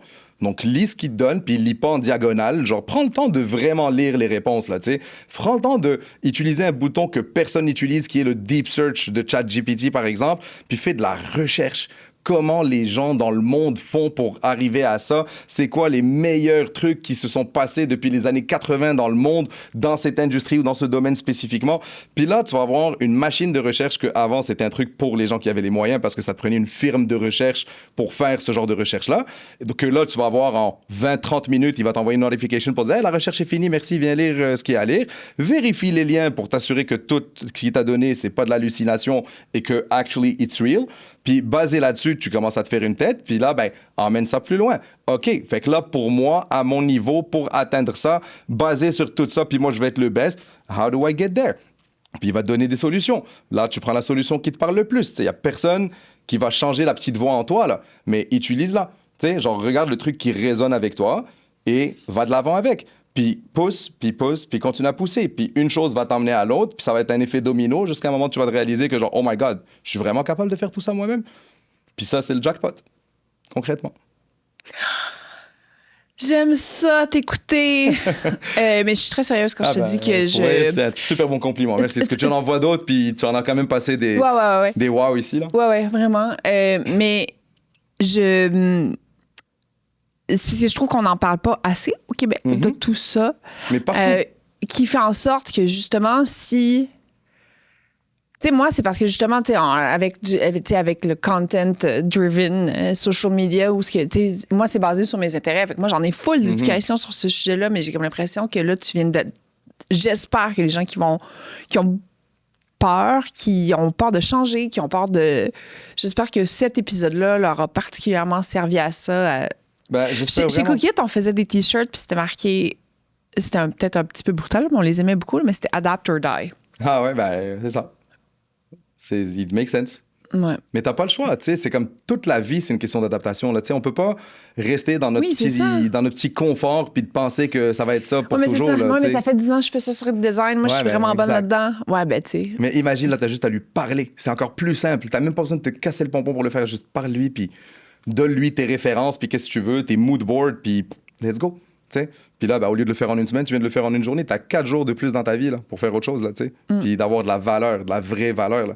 Aujourd'hui, pour vrai, les jobs qui vont vraiment être bonifiés, c'est tout ce qui est manuel pour l'instant parce que l'AI n'est pas encore physique. Ça s'en vient très vite, par exemple, mais c'est pas physique encore. Qu'est-ce que tu veux dire physique? Ben, t'as pas un AI assis à côté de nous qui est en train de siroter son petit café, puis qui est capable de te ramener ton café, puis de l'enlever, puis d'aller laver la tasse, puis tout ça. Là. Donc, Ils ont acheté un robot. Ah ouais? Tu sais, celui qui est sorti, là, il est sorti comme au mois de novembre, je pense. Le chinois, là? Ou Non, tu sais, ils l'ont mis en précommande, là. Ça coûtait, je sais pas, là. Je me souviens plus. Un humanoïde, genre, pour vrai? Ouais. OK. Non, je sais pas. Moi, j'attends celui de Tesla avec impatience. Là. Ouais. Mais bref, donc, vu que c'est pas rendu physique encore, donc, tu sais, c'est vraiment le fait de s'essayer on parlait des jobs qui vont... Voilà. Donc, les jobs manuels, bien sûr, aujourd'hui, ça va exploser comme ça a jamais explosé ever, là, littéralement. Puis après, mais c'est tous les gens qui vont vraiment bonifier leurs skills puis diversifier leurs skills grâce à l'AI. Et je le vois de plus en plus d'amis à moi qui me disent « Hey man, je viens de passer une entrevue dans tel... là. » Puis la première question, c'est quoi ton niveau avec l'AI? Qu'est-ce que tu fais? C'est quoi là? Donc, tu sais... Je l'ai mis dans les valeurs d'entreprise, moi. Ben oui, il faut. Absolument. Ouais. Donc c'est ça, tu sais. Donc, il faut arrêter d'avoir peur. Il faut juste embrace technology, comme tu utilises ton iPhone au lieu d'utiliser Android ou quoi que ce soit. Puis utilise l'AI, puis donne-toi une mission, c'est que you want to become better. Tu veux être une meilleure personne, tu veux livrer plus, mais tu veux pas travailler plus, techniquement. Moi, après, si tu livres, tu travailles 10 heures ou 35 heures, je m'en fous, littéralement. Tu sais? Non, mais c'est vrai, genre, je m'en fous. Si tu as une liste de tâches à faire, puis que tout est fait, puis que tu as besoin de plus de temps pour toi, il y a personne qui va te dire non, non, travaille plus, là, concrètement, là. If you're over-delivering, par défaut. Non, Moi, mais c'est juste personnellement, que, tiens, mettons, moi, je considère que je suis fort probablement capable de faire la job de au moins, je sais pas, 5-6 personnes 100%. dans l'ancien temps. Dans l'ancien Je te temps, suis, genre, il y a je suis 4 pareil. mois. je suis entièrement pareil. Tu sais, j'ai personne qui m'aide dans tout le volet finance, comptabilité, Mm-hmm. même, tu sais, tous les contrats, je les révise. Tu sais, c'est fou. Ah ouais, non, je sais, mais c'est ça, tu sais. Mais d'un autre côté, ça veut pas dire que je travaille moins. Je Mais travaille non. peut-être même plus, en Oui, fait. mais après, ça, c'est la différence entre l'entrepreneur puis la personne normale. Tu sais, nous, on est des bibites où, genre, tu sais, t'es jamais satisfait de ce que t'as, puis tu veux toujours aller plus loin, puis tu le vois le plus loin, puis t'as une Ouais. vision. Puis d'atteindre cette vision, tu sais, c'est la carotte. Tu sais, pour des gens, c'est de l'argent. Pour nous, c'est vraiment atteindre la vision que tu vois Ben, qui est parce claire que dans ta tête. c'est ça, c'est parce qu'en plus, ça te permet, moi, je trouve que ça me permet d'être plus ambitieux, plus tu sais, c'est comme, 100%. tu sais, t'unlocks tellement d'affaires que t'es comme, OK, on peut pousser le shit vraiment plus loin. Là. Mais c'est ça la beauté de la chose. Tu sais, c'est exactement ce qui me drive le plus dans la vie, c'est d'être arrivé au point où tu peux dire, genre, je peux vraiment pousser là-dedans parce que j'ai cette idée, j'y crois. Je vais perdre quoi? Je vais perdre 2 semaines de ma vie à essayer. C'est pas grave. Let's do it. Tu sais, puis après, tu sais, comme on dit en tech, par exemple, tu sais, les VC, ils vont investir dans 10 compagnies. Il y en a 7 qui vont mourir. Il y en a la 8e va faire un peu d'argent. La 9e va faire un peu plus d'argent. La 10e, ça se peut que ça soit une licorne. Ouais. Mais aujourd'hui, t'as le luxe d'aller littéralement t'essayer et développer des affaires. Puis oui, genre, tout le monde, tu sais, mange de la merde. Puis excuse mon langage. Pendant un moment, là, c'est la base. Tu sais, il n'y a rien de facile dans la vie, là. Genre, c'est vraiment difficile, la vie, là. En vrai, là. Mais les gens, ils voient le top de l'iceberg. Ils voient pas l'iceberg en soi. Tu sais, fait que prenez le risque de juste se dire comme, hey, oui, ça se peut que ça va être très difficile, mais c'est correct. Mais la conclusion de ça, c'est ça qui va être positif puis magnifique. Tu sais, puis c'est ça que les gens, faut qu'ils soient empowered un peu plus à suivre, concrètement. Faisal, Yes. dernière question. Vas-y. C'est la question Easy Sign. Quelle est la signature qui a changé ta vie? La signature. Qu'est-ce que tu veux dire par signature? Non, Ah, la signature. tu la prends comme tu veux. Je pense qu'elle s'en vient demain. Ouais. OK, on est à la veille d'un life-changing moment. Mais c'est quelque chose qui me tient vraiment, vraiment, vraiment, vraiment à cœur, qui se réalise enfin. Ça fait 8 mois que je travaille là-dessus, puis j'ai eu les pires cauchemars par rapport à ce truc-là spécifiquement. Puis hier, on m'a annoncé que c'était officiel, mais j'attends la paperasse pour qu'elle soit signée pour qu'on dise que c'est officiel. Mais ouais, fait que ça s'en vient. Puis ça va sûrement venir par EasySign en plus, parce que les choses que j'ai signées avant, c'était avec EasySign. Bon. Tu sais, en plus. Merci tellement. J'ai adoré. J'ai tout adoré. Ça me touche vraiment. Merci beaucoup. T'as été une petite boule d'énergie. Tu manques. Quand Flo m'a dit non, invite Faisal, puis j'étais genre, OK, puis il était comme, non, mais il est vraiment fort, Nia, tu vas voir, puis tout. Puis j'étais genre, ouais, mais tu sais, c'est comme. Elle avait vraiment raison. Ah ben, pour vrai, ça me touche vraiment beaucoup, là, très honnêtement. Tu sais, Ouais. quand on te dit toute ta vie que t'es pas bon, puis que, tu sais, comme il y a du monde qui dit que t'es bon, là, Ouais. ça fait plaisir, Fait vraiment. qu'en commentaire sur YouTube, allez nous dire si vous voulez que Faisal fasse partie du projet de podcast avec Mathis. Ben à la maison, merci beaucoup pour votre fidélité, votre amour, votre engagement. Merci Faisal. Merci de m'avoir reçu, vraiment. Merci à tout le monde de nous avoir écoutés. Et à tout le monde, ben, on se retrouve la semaine prochaine pour un autre épisode. Tchuss!